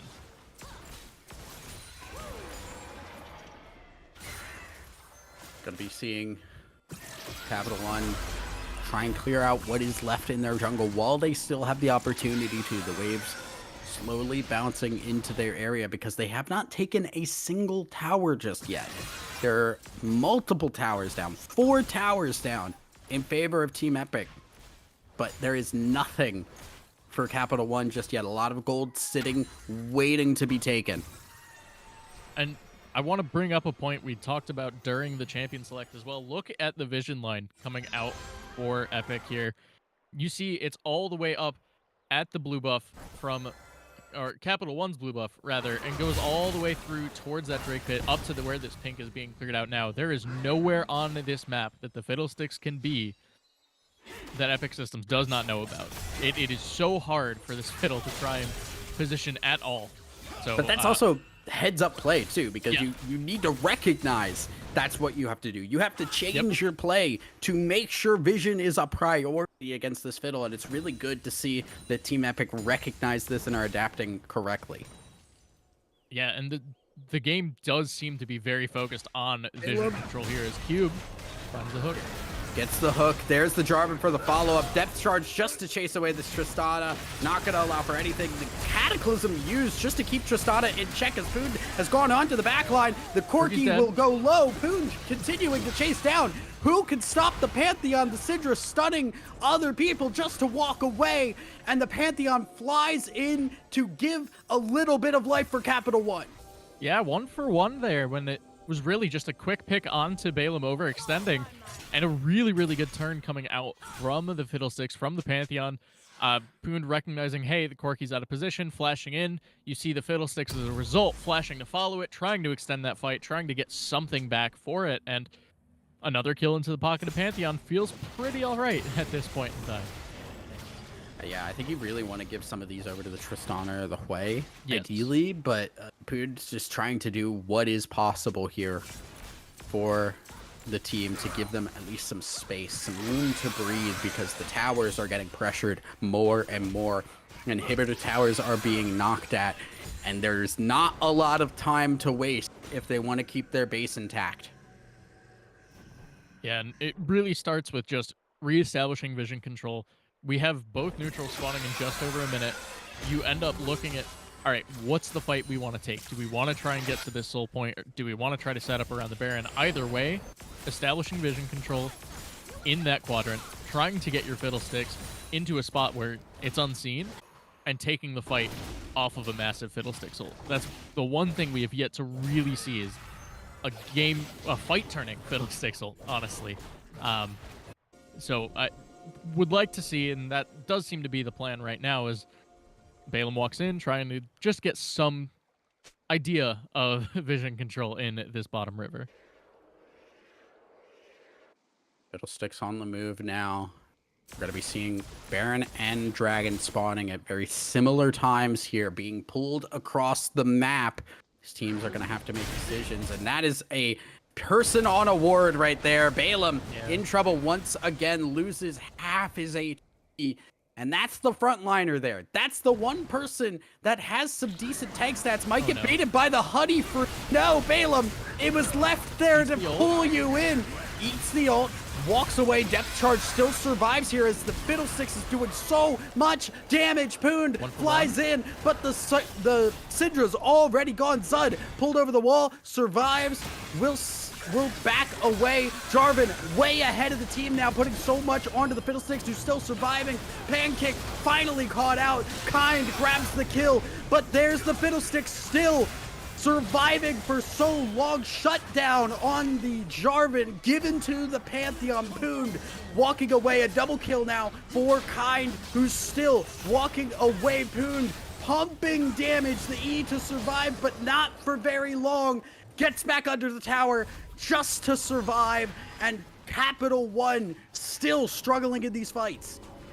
Yeah, and it looked like a decent start. Jaden, though. Oh, no. Greedy. So greedy, and that's more money. Another 2.2 trillion to the Pantheon. Yep. We are... Oh. That's a lot of gold. And Pantheon does a lot with a lot of gold. We've seen this champion just start one-shotting people in the late game because there's no such thing as an early game champion anymore. But, big thing to note there too, Pancake just disrespecting, it looked like, the Jarvan flag and drag. Thought, oh, I'll be fine, I can still turn this. Got blown up almost instantly off that cooldown, and as a result, ends up falling pretty early on. They lose a lot of their potential damage in that team fight, and a gift from Jaden turns it back around, but see, they're on the Drake. Looks like it's just a good grabbing it. Yeah. Not gonna over-engage for that one, but that is now Soul Point, and it took a while to get there, but Capital One just one dragon away from claiming an Ocean Soul of all things. And that extra little bump to their sustain of a Tristana, of a Fiddlesticks, and even to this Pantheon later on in the game, it's going to be tough to shut down, I think. So if they're able to get towards that fourth Drake, there is a lot more that could come of this. Balaam is just caught out once again. Kind just putting out damage, flashes over, but into the waiting arms of the Jarvan. FFJA claims that kill way here, but Pancake can't get over the wall. Falls. Zud now gone as well, and Pantheon flies into his death. A double kill. That might just be the game. Yeah, they do have the top wave. And Bessa ult too. Oh. And that will not be a surviving Fiddlesticks ace. Long death timers. The earliest one will be Balaam, who is not going to stop this push. So many minions on this top side. And that will be an inhibitor falling. I think they're going to push for the end on this one. And the question for me is, where's that fight starting from? Why look to try and posture around that neutral when all of your waves pushed in? There's not a good angle to do so. As a result of those waves, you end up losing the game off of a lost fight. Capital One, it was such a good start from them. It looked like things were turning around, like we might get to that 1-1 we were hoping for, but Team Epic, they bide their time, they wait, and they end up in a much better situation later on. FFJA kind of carrying that game to an extent, getting a lot of kills, and just buying time for the rest of the team to catch back up.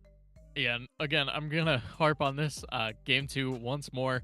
I felt like Cube had a lot to say in that game. Just a lot of really niche interactions that went really, really well, playing around that ultimate on the Tristana super well, and just understanding the role that he had to play on the Nautilus. So overall, just really, really solid performance coming out from the whole team of Epic Victory Royale, but Capital One had that early game.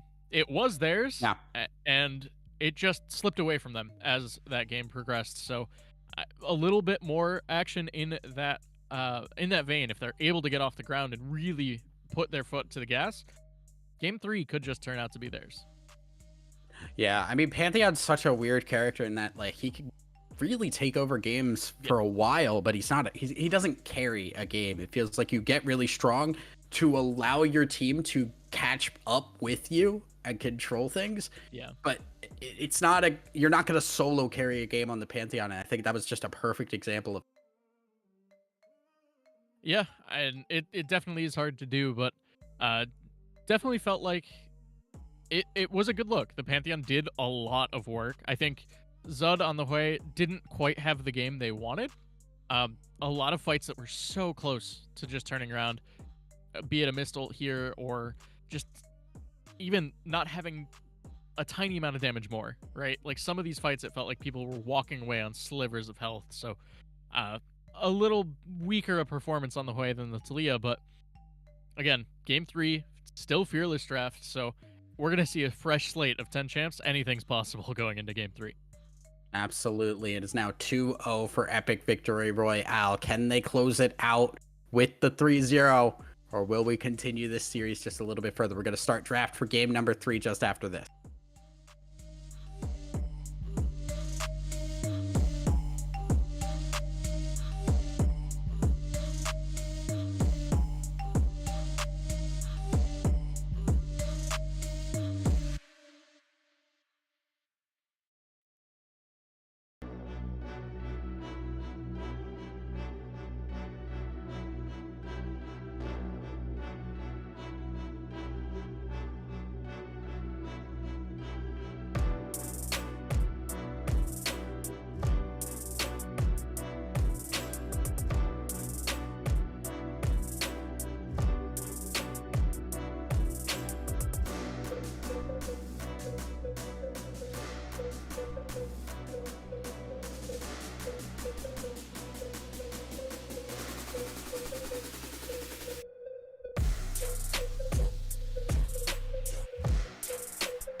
All right, welcome back, everybody. We're into the draft for game number 3. Team Epic continuing to keep the same bans. Team Capital One looking like they're continuing to do the same as well. Not wanting to let these power picks through for the opposing teams. But now, Team Epic, they're on match point. Yeah, notably, the Zach currently left open by Capital One. We'll see if that is banned away. It looks like that will be the case. Was gonna say I don't think you give the Grandmaster player who plays 400 games of Zach so far this season, Zach in a game clinching or a series clinching scenario, but Ari gonna be taken away as the first pick. Of course, the 20 champions listed at the bottom also all invalid for play as they have been selected previously in this series. We're getting deep down these pools at this point. Definitely. Ari, still one of the solid mid laners in meta, though, has very good roam potential. Rise is not one I've seen in a while. Okay. I mean, it does fairly well into the Ari. He's a little too thick for her to really take advantage of and try and shut down. He's able to scale in just fine, has that ability to just say, I don't think so, and root the Ari so she can't ult away. You pair it with the Sejuani for that follow-up CC and a ton of damage. Definitely can shut down that pick pretty easily if this game goes their way. Definitely. Also has decent wave clicker too, Yes. as he continues to scale up, which, you know, Ari wants to shove and roam. If Rise can shove and then counter roam with the ult as well, you're in a very solid position. Sejuani gonna get picked up. The Smolder lock in for Team Epic, which has not seen a lot of play as of late, but Smolder still is that hyper scaling menace. Yeah, a lot weaker than Release Smolder once was, as I'm sure we all remember. Thing was terrorizing games in 4 different roles, I'm convinced. But has had some changes recently, a few patches back, where I believe the Q now has the ability to crit, which or scales off of crit modifiers, I think is what it was. So have been seeing, I think it was Essence Reaver Infinity Edge Smolder a little more. So I'm interested to see if that's what we'll end up having here, is Jhin is going to be the answer, a pretty safe utility carry once more. And we didn't touch on this. Kayn has been locked in. Yeah. That's one of the champions in League of Legends. Yeah, I mean, hey, Kayn's a fun champion at least. Yes. I enjoy watching Kayn a lot, and we're going to get him locked in here. Now, what does worry me a little bit here, also another scaling champion. He's not really a champion that exists in the sense of being strong until he gets that transform, and that's going to be waiting a little bit. You're also waiting for Smolder, so you're very much putting your eggs in the basket and hoping they hatch later. I will say, though, Smolder's early damage is nothing to scoff at. It can very easily turn into a lane bully. So it is a scaling pick. It's not necessarily going to wipe out team fights or anything, but in those lower numbered skirmishes, so 2v2, 3v3, Smolder can pump out a lot of damage early on. So interested to see what they're going to do with that knowledge. I would expect to see probably the support pick coming out for Capital One here, which would lead Epic to having a favorable support matchup into the Jhin with the Smolder and get this dragon off the ground early. Yeah. Jhin locked in as well. Not terrible into what has been picked already. You're able to stay pretty far away and stay safe. Also, importantly, no tanks picked up by Team Epic just yet. A Singed ban is wild to me. Yeah. Definitely a little more out there a pick, but again, we are getting fairly deep into these players' champ pools. 4 champs banned away just by virtue of Fearless Draft at this point, so not too surprised. I think it does fairly well into things like the Ari and Kayn, a little less well into the Smolder and the Lux. So technically we're flexing right now. Could be Lux mid, Rise top. I don't think it will be, but it could be. Yeah, I would expect the Lux to be going with the Jhin. It's such a good pairing, too, because you just get some poke down, Jhin can follow up with the W, or vice versa. Very easy to just set up that CC chain from a distance, and basically avoid playing against the bot lane if you want to. But Lux is going to be somewhere on this team. Now we're kind of waiting to see what Capital One want to land. Is their last pick here, but we're going to talk about that in a second because Bard just got locked in, and I'm freaking excited. Yeah, Bard is a champion. That'd be nice. I think you can easily tell between a practiced and a good Bard, and then just one who doesn't play Bard and thinks, "Oh, this champ's fun. Let's lock him in." I'm hoping that we see a good Bard. Some of these ults can be either super beneficial or absolutely griefing. So here's the thing with Bard, because I play a lot of Bard. Bard not only recently has been going back to the Electrocute as the rune because of some of the changes to Electrocute. Don't say sadly. That's good. I love Electrocute Bard. Yeah, I love being one-shot at level 1 by a Bard. Yeah, it's great, man. Alawi would be one of the picks of all time into Bard, but we'll get to that in a second. Bard specifically is really good into Jhin because Jhin sets up the curtain call. You know where he is. Yeah. Even if you don't have vision, you just throw down the ult and you stop it. It basically use your ult to cancel out a really important on the other side. The Alawi is also interesting because Alawi's going to ult and Bard can ult to wait out the timer on that. Of note, those two champions will almost never be side by side.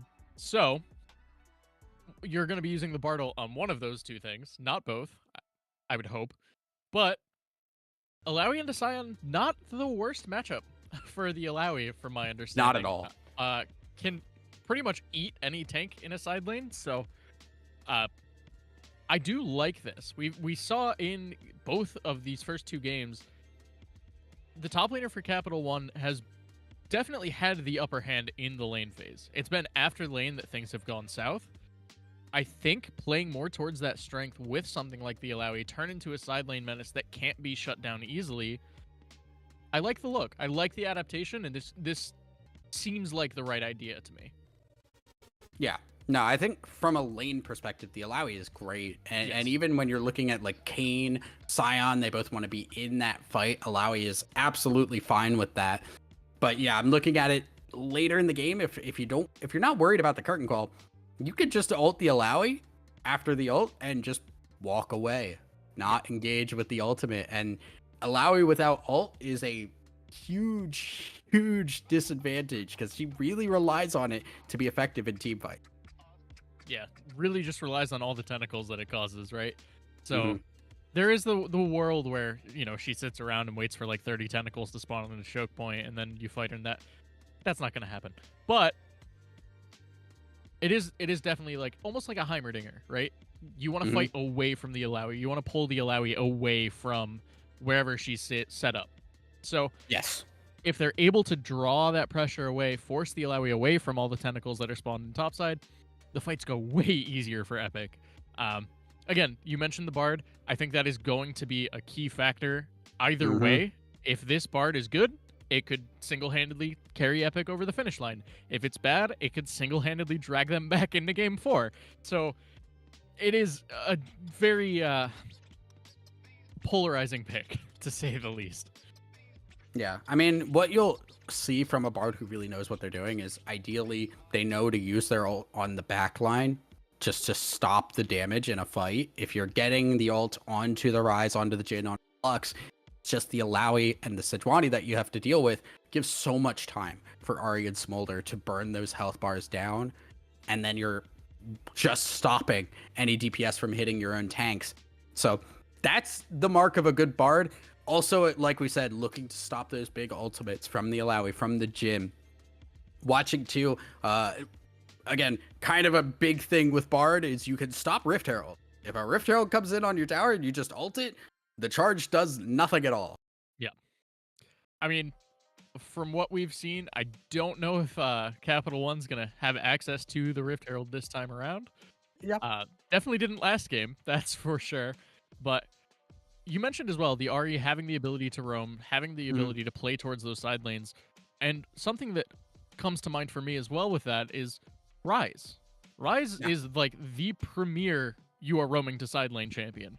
You have that Realm Warp. You are trying to play around that. You could even pair that with the Sejuani, just dive into something like that Smolder, and try to shut it down early. Try to get off the ground for this Jhin, get the Lux popping people with just Q laser, and, you know, get rolling. Very possible. Rise does. I don't know who gets push early. My guess would be it would be the Rise, if Yeah. anything.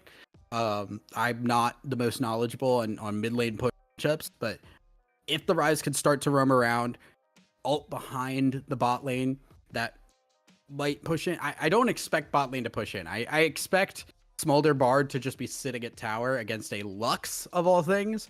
Yeah. But it is going to be important to watch where the Rise goes, because if Rise can start to get pressure around the map before the Ahri can, really crucial to make sure you're ahead of the curve on the case. Yeah, and the other thing to keep in mind, we've seen a few different Ahri builds starting to pop back up. The Roa build that's been good for the last however long did get slightly touched up by a lot of her base damages coming down, a lot of the scalings going up. So Ahri's been incentivized to build more into those heavier AP builds.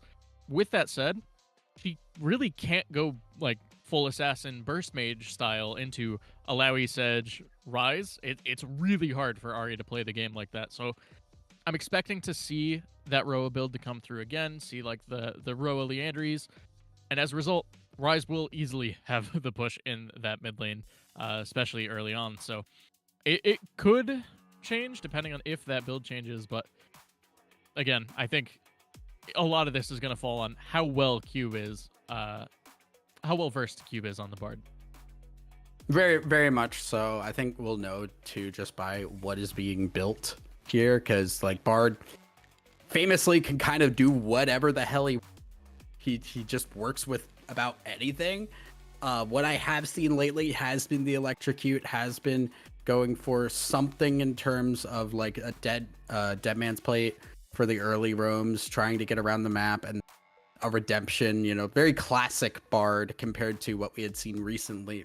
I won't say recently, but what we had seen the last couple of seasons with the Bardian Guardian, Yes. Yep. and going a lot more defensive in nature. Yeah, it'll be interesting to see for sure. The poke lane, the extra range from the bot side of Capital One, they should have the priority. It should lead to some decent skirmishes in that bottom side, and a lot of questions around the Epic Systems draft here. Very much so. But we're going to send it to a break while we count down for what could be our final spectator delay if Team Epic can close things out. But Team Capital One want to keep the series alive, so we'll see if they can after this.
And welcome back, everybody. Game 3 underway.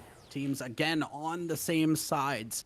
But we're trying to see if Capital One can take a game or if it will be that 3-0 that Team Epic are hoping for.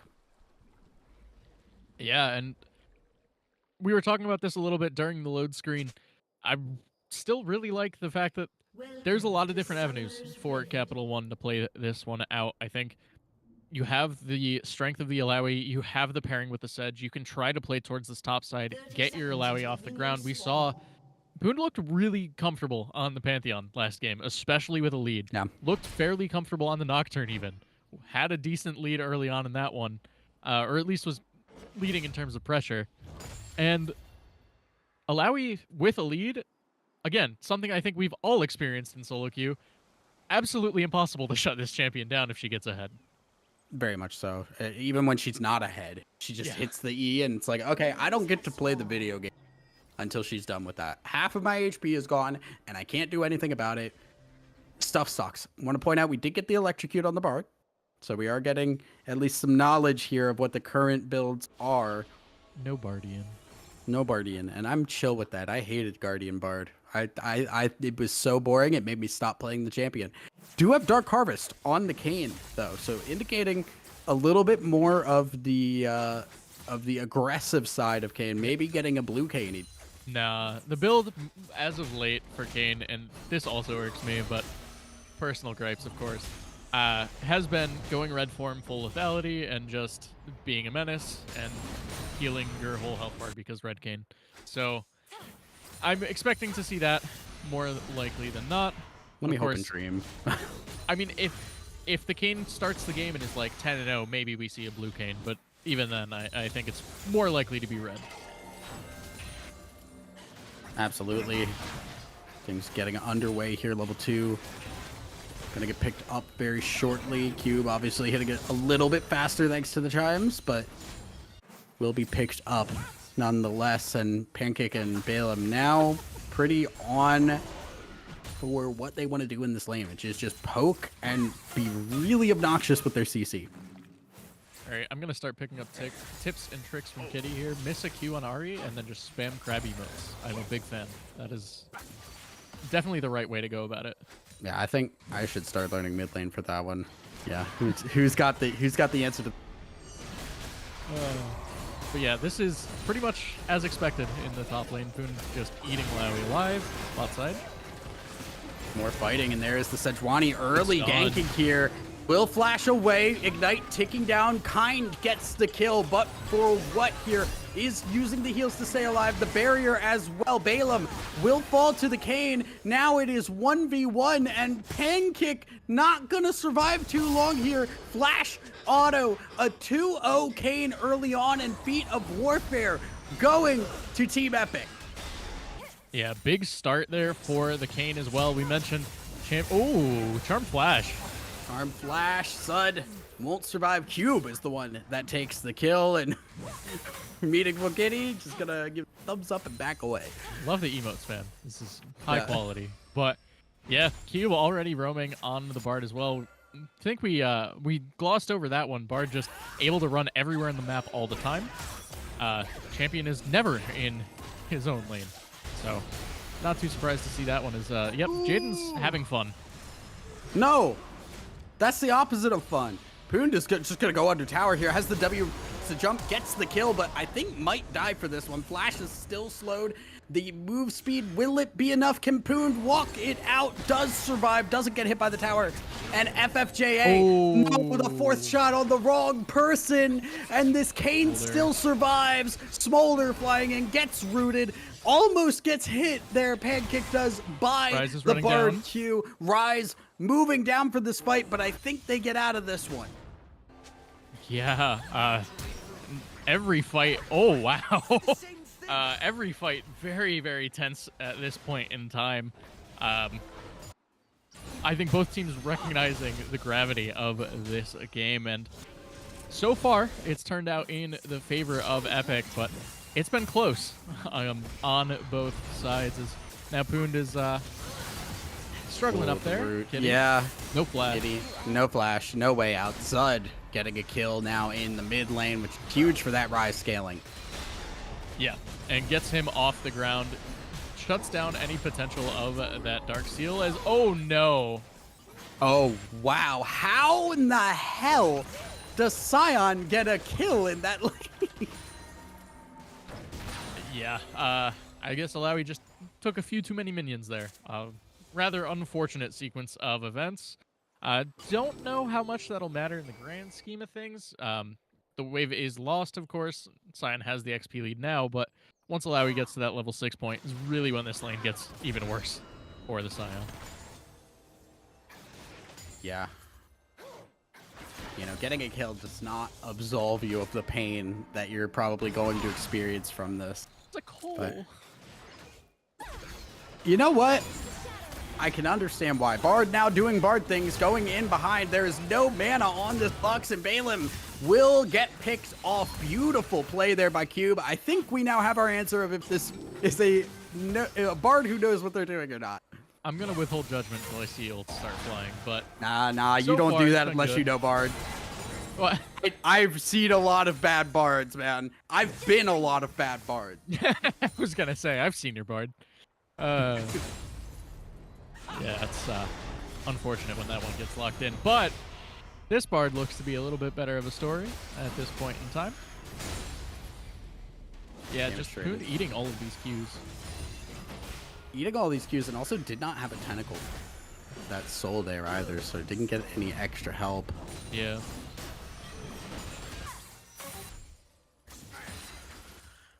Right now, seeing Cube wander around the bot side river, continuing to just be a menace here, showing up in the mid lane here in case Zud tries to go too aggressive, but will not be able to do anything here. Might be caught. Balaam is gonna see this Bard get a little bit of damage. Flux is not hitting very hard just yet. Yeah, and Sedge over the wall didn't seem to want the fight, so opted out of that one. Oh my God, Poond is so very low, and it's coming in, but FFJA does have a flash just about to come up, dodges on the E. That will be it, almost assuredly. Killing spree for this Kane, and FFJA almost assuredly going to be close to a transform pretty soon. Yeah, one would hope. Kane transforms are sometimes a little jank, but...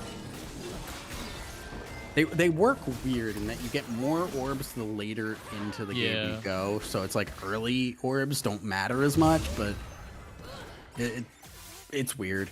Regardless, gonna see Zud get hit by the charm. Big glacial prison to get Zud out of jail for free. Curtain call opening up. Zud in trouble. Will flash away, leaving the mid lane, but the shutdown still going over to the Jhin as Cube walking Kind out. There's the portal. That might be killing Kind. No, ease over the wall. Can Cube survive this route from the Rise as well? And Zud going to help get another kill, and Kind left under tower, using the ult to get not only the heal, but the kill on the Lux as well. Oh, that play was so good for Capital One, and just an unfortunate underestimate of the damage coming out from Kind at this point in time.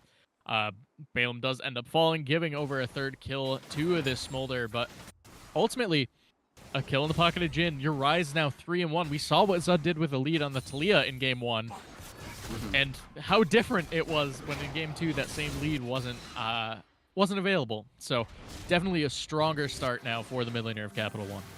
Yeah. Important to note too with FFJA was a lot of ranged damage that was done early by this Kane.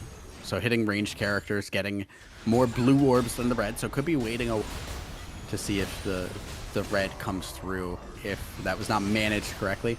I also want to get an idea of how Kind has. So if we can click on Kind's champion portrait on the left and get a number for that. What are we at right now? 57 at 9.5 minutes is not bad at all. Really looking for that 115 number. Yep. Kind. So halfway there. Halfway there. Not bad. Cube with a Stun. good gank. Really good gank. The stun is enough, and Cube's like, that's mine. I put in that for that one. Cyan, you're back on economy build, buddy. I'm doing my job. How do we feel about Bard steal? No. Okay. Balaam's getting one shot by a Cyan. Oh, Jaden getting a little bit of help from the Bard ult flash, forcing the way this Lux, but Balaam will eventually. FFJA gets in for free, and Bard will walk out this Kane. Another kill for Team Epic. Yeah, and all things considered, 1-for-1, not the end of the world there. Of course, FFJA getting another kill in their pocket. Less than ideal, to say the least, for the side of Capital One. You don't want to see a Kane running your team over, but Charm goes wide. Charm goes wide, but Cube is here for this. Oh. Now Zud not going to get hit by the stun. Meaningful Kitty survives again as Poon still playing forward here. Does go for the blue cane. Wow. Okay. Interesting for FFJA. So correct. I would like that on the record. Brennan was wrong. I was right for everything. Yeah. Whoa, buddy. All right, we're gonna have to talk about that one a little bit later. Please. Yeah. Yeah. I was gonna say. I think the record will show actually, but gonna see now what this blue cane can do, because into a Sejuani and an Alawi does feel a little bit weird. Yeah, and if any sort of CC lands on him, he gets popped almost instantly. A little unfortunate as well. We won't see my favorite blue cane tech, the Sorcerer's Shoes. Okay, I'm gonna have to ask you about that one later, Zud. Now, walking back to the tower, FFJA will provide a little bit of space for Meaningful Kitty to safely get the farm onto the tower and back away. Oh, maybe not safe for himself, though. Gonna have to go in. Does have the ult. Zud is straight up dead. FFJA will tank a tower shot. Doesn't get the Q over the wall. That could be a really big problem. Does have the E, though, for a bit more speed. Tanks up the Raptors here as Poon is just doing Alawi things. Man, this sucks. Oh. Flash away, no shield. Yeah, Poon will grab the kill. Bardold on the bot side, getting another kill. Kind is very close, but flashes after the Q. Walks away scot-free. A kill to the Smolder, now 5-1. Yeah, also still has the barrier, so was not in any way afraid of a death there. But yeah, really, really good start to this game already for FX Systems. Picking back up with where they were at after game number 1. FFJA is just going to kill Malawi for fun. Yep. Yeah. Very strong right now, but can this blue cane single-handedly continue the amount of control around the map that we've seen from Team Epic? Because the Scion is struggling, the Ahri is struggling, Smolder's getting there, but it's still a little scary to me to see a blue cane fed against Sejuani. Yeah, yeah, and especially with those CDR boots, doesn't have that extra tenacity. Remember, there's no more tenacity in runes either, so that Sedge ult will stun for a while, and that is a large window for a lot of burst damage to come out. Ryze can do a lot, Lux has a lot of burst damage, Jhin has a surprising amount as well, so definitely a lot of damage that could follow that CC and shut this blue cane out of the game. First tower taken by Team Epic, and they're going to get the feats completed for themselves, so a little bit extra on the boots as well. FFJA looking, gonna see the Raptors being taken, and Sejuani's gonna have to walk away, smited away the big Raptor. And it looks like Capital One trying to look for something in this bottom side, but not gonna be able to find it for the time being. Oh, now more damage. Look at the damage from the Bard here. Gets rooted in return, but Kind now able to walk forward. And that's a lot of damage. Smolder now, but no E. Dodges out on so much. How did Kind survive for so long? The W's gonna get the kill. Now Kind still alive, walking away. Shut down over to the Lux, but at what cost? FFJA here to clean up what is left. But Capital One may be able to walk away victorious here. Zud very low, but FFJA claims the kill, and Sejuani left a double kill for FFJA, and Kind lives for years at 1 HP. Yeah, and that is really what turned that fight in their favor. If Kind is able to fall early, there's not nearly as much committed to try and take him down. With that Smolder staying alive, everyone burns everything trying to shut down the tiny little dragon. And as a result, they're not paying attention to the Cane. They're not paying attention to the Bard. The RE coming down as well. Poon wasn't... or Jaden wasn't paying attention to Poon's damage output, so ends up giving another kill over to the Alawi, and so it begins for the Alawi. Yeah, I think the big thing is like, yeah, Alawi has a lot of deaths, but couldn't check the right push either. Yeah, just checked both the wrong ones. Alawi has a lot of deaths, but what Alawi's getting a push here? Man, Zud hits. Both of them hit hard. Yep. Holy moly. Yeah, and Smolder not quite to that 2 items yet. Rise still waiting on his. We'll be able to go 1 for 1, it looks like. I don't know who that favors at this point. I'm gonna say Smolder, but it's close. Both champions happy getting an extra kill in their pocket. RETPing down as well, I think, is a good sign for Capital One, not having that global pressure as a response, but Bard on the flank, Kane as well. Kane just gonna clean up here, doesn't even need to hit the W, and boom, Balam's on 1 HP. See, Pancake in trouble. There's the Bard ult, and that will be all she wrote for the Jhin as well. FFJA walking freely around, just picking up gold on the ground. Yeah, now it looks like they're collapsing on this top side. Poond a little overextended. Sedge trying to counter. Sedge is here, but this is 3 versus 2, and this is not a fight that goes well for Capital One. Already go very. Will we get the ult? Does get it. Has the has the spirit ripped out, but not for very long. And there's the Alawi dead. FFJA walking down the Sejuani, and there's nowhere to go. There's tower to protect you. Kind getting another kill. 8 and 3 now on this Smolder. Yeah, just some ill-advised overextensions at this point. Both bot laners caught out too far up mid lane again. Lux ult. Big damage onto the Bard, or onto Kind rather. Curtain call opened. Will get 1 kill. Can we get the other? Waiting for the last shot. Will grab it. Big shutdown. Pancake aiming very, very well with the curtain call. Yeah, and maybe a pick here. Charm lands. Charm on to Zud, but Zud is very tanky. And there is some extra help here. Zud dodges it.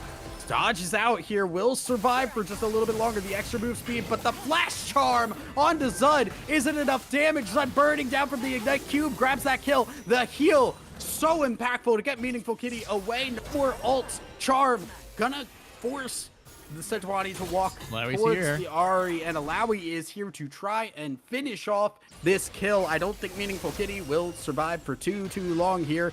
Dodges the E, dodges the Q, forces the flash from Poond. A little bit unfortunate, but the kill grab nonetheless. Did force the flash by dodging those 2 suns though, so again, not the worst outcome, all things considered. 2 kills going into Jin's pocket there. Of course, the big shutdown on the Kane. Almost hit 3 items here at 18.5 minutes. And, yeah. Yeah, goodbye. Night, Jin. Good night, Pancake. Sleep tight. Don't let the Kane fight. Oh, well, all right. Don't say it. It's 1 battle, all right? It's 1 battle, and I don't think it really matters too much. Actually, this is Alawi that's hitting pretty hard in these team fights now. We'll get the, Kind is hurting right now. Poond just buying so much space, but can Rise burn through the HP bar? FFJA is finally going to go down. Zud, very healthy for this fight, but so is Jaden. Poond staying alive, just healing up, hitting the Scion over and over again, and Jaden slowly whittling down, will fall eventually. And that's Capital One getting a decent trade for themselves. Yeah, and it looks like Kitty might want more.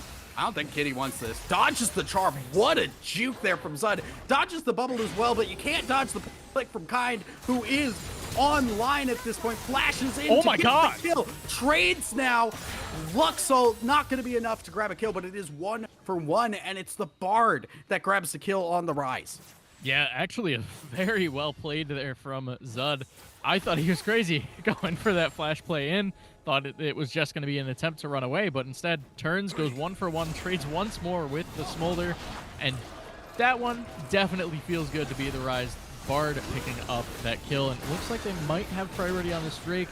FFJA might want to try and steal this, but should just turn to run away. TP came in. Oh, they're maybe looking to fight this. There's multiple TPs going around. FFJA is going to be seen. Doesn't get the dragon. Already has fallen.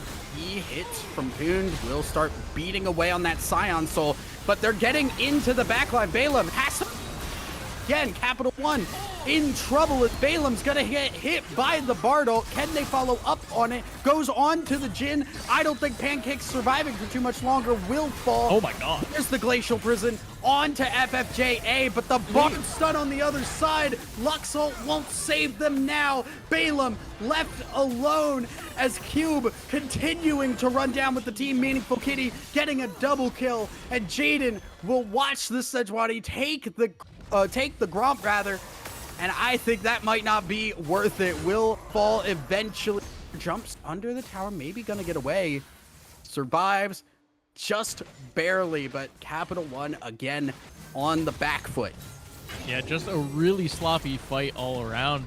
And Jin flashing away after the Bartle had already hit him, already got tagged by Kayn, got Kayn ulted, flashed away from their whole team, and as a result, no follow-up CC, no ability to peel, just a very scattered fight from the side of Capital One. And when you're looking at an assassin and a half from the side of Epic Victory Royale, it benefits them to have these scrappy fights, to have these really uncoordinated skirmishes, and we've seen it now 2 or 3 times.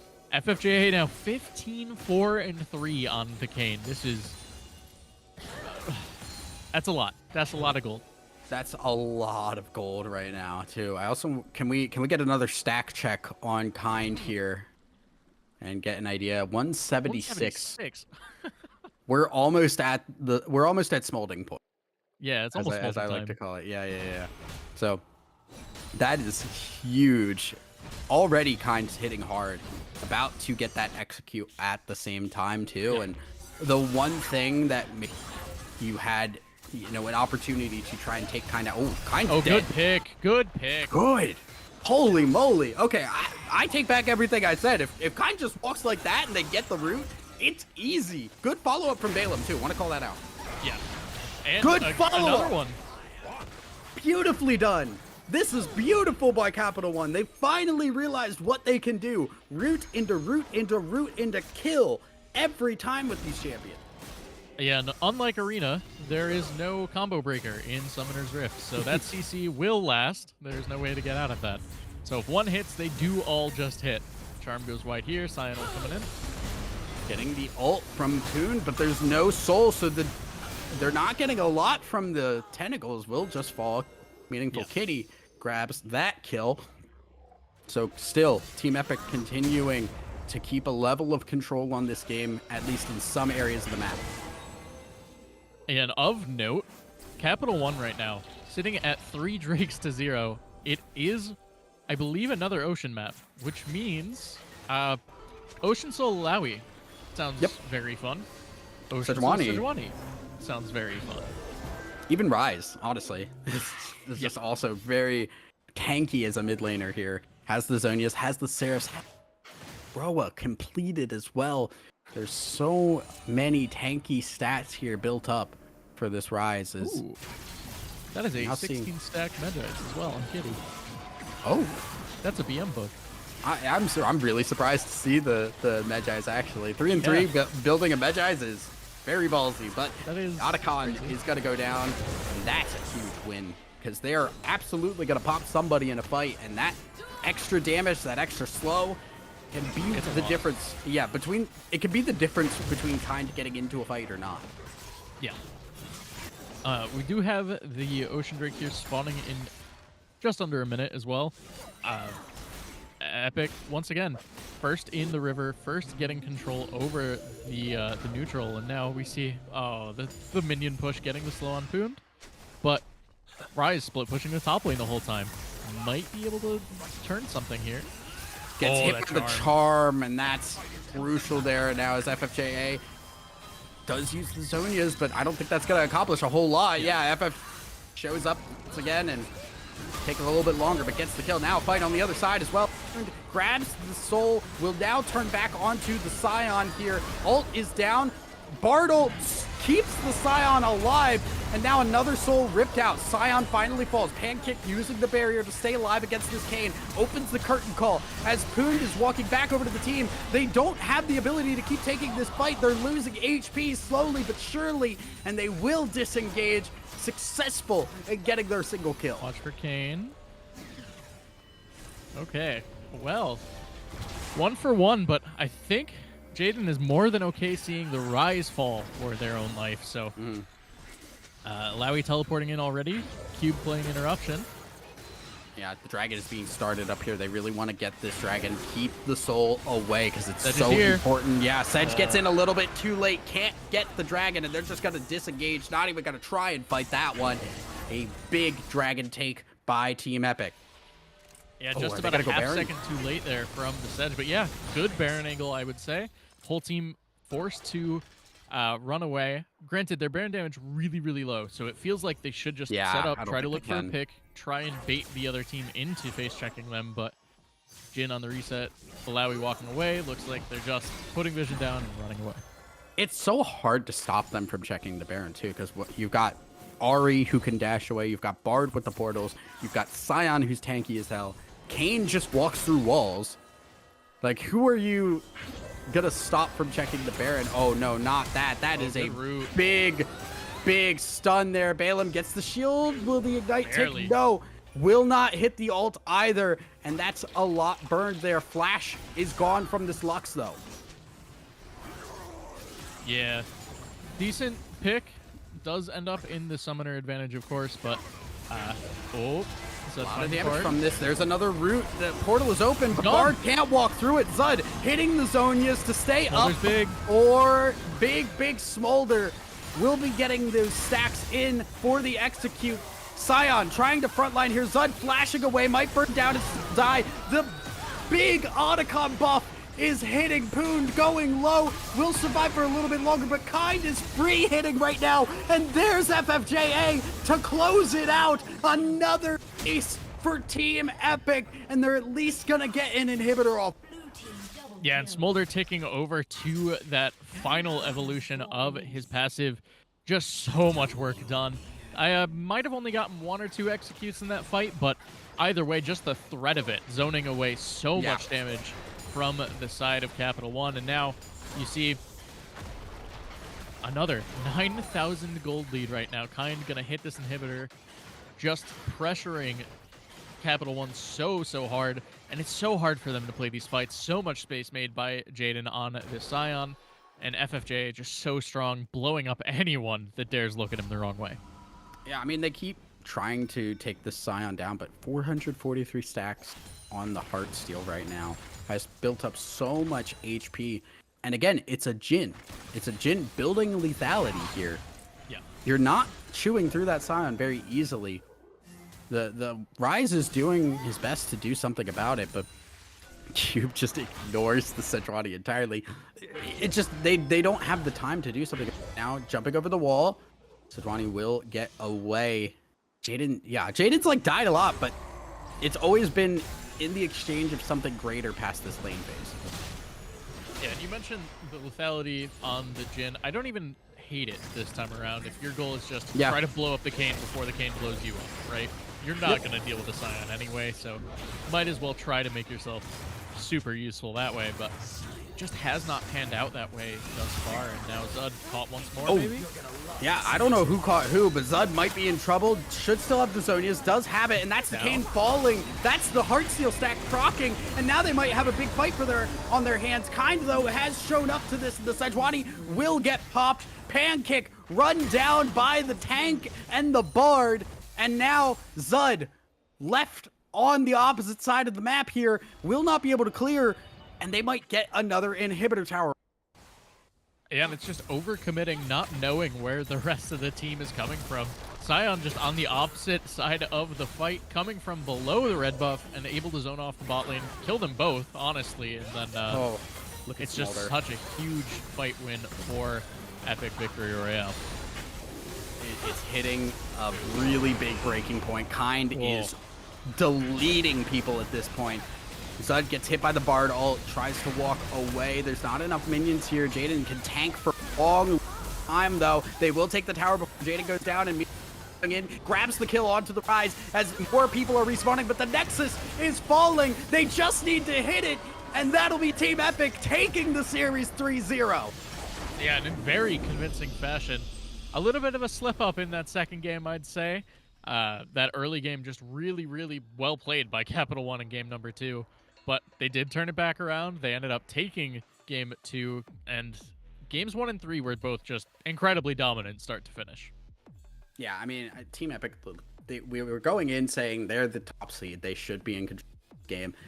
And they proved that. They showed that they were definitely the team to be feared here. Didn't drop a game. Like we said, couple of slip-ups, couple of points where Capital One had some strengths, had some capabilities to run away, but Epic Victory Royale living up to the name. Yeah, and it felt like it was definitely a team effort, especially in that last one. I think games 1 and 2, you saw a lot more laid back, I'd say, or playing more passively from the top side, from the mid lane. It was playing a lot through their AD carry in those 2 games. Mm-hmm. And in game 3 in particular, Jaden just honestly having a decent time in that counter matchup. There were a few solo kills that I'm sure they'd want back, but held their own, kept the Alawi down, got a solo kill at, I think it was level 5, just about. Kitty on the Ahri in game 3 as well. Yep. Some of those charms were just disgusting. I don't know how they landed. But, you know, it felt like a well-oiled machine. There were a lot of fights where you could tell everyone was on the same page, and it looked really, really rehearsed, really coordinated, and just overall really well played. Yeah, you can't give any fault here for Team Capital One for putting up at least the fight here, especially in game 2. Even in game 3, I think there were a couple of points where they were starting to get going. They just didn't get going fast enough here, and that is unfortunate for them. I am not sure if we have an interview or if we are just closing it out from here.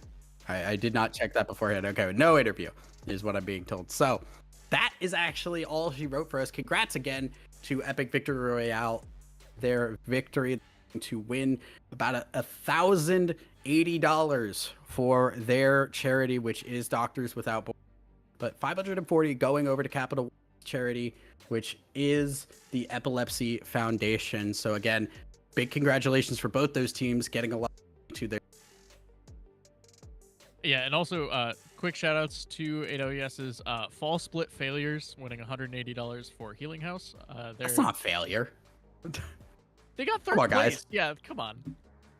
But, you know what? In fairness, it's spring split right now. It's not fall split. So maybe they failed last split. That's true. No, you're right. You're right. Actually, so, the name's a lot better now. Yeah. But regardless, all 3 of those charities really, really great organizations, and all going to be happy with the extra little bump in that funding. So, again, really, really well played series. Coming out from both sides, I think Capital One had moments of brilliance. Had, even in game 1, that moment where they really tried to get some sort of control back in that game. Game 2, they had the control and just it slipped from their grasp. And game 3, again, they were fighting their way back. The 2 picks on the Smolder and the Kayn in the mid lane early in that mid game. But again, ultimately, really, really well played series, and I think Epic can feel pretty good about that one. Definitely. Again, congratulations to Epic. That's all for us. I'm Thousand Eyes. That's Epic Cell. Want to thank Rhino for putting up with us and making us look good on the stream as well. And we will make sure we see you guys next time.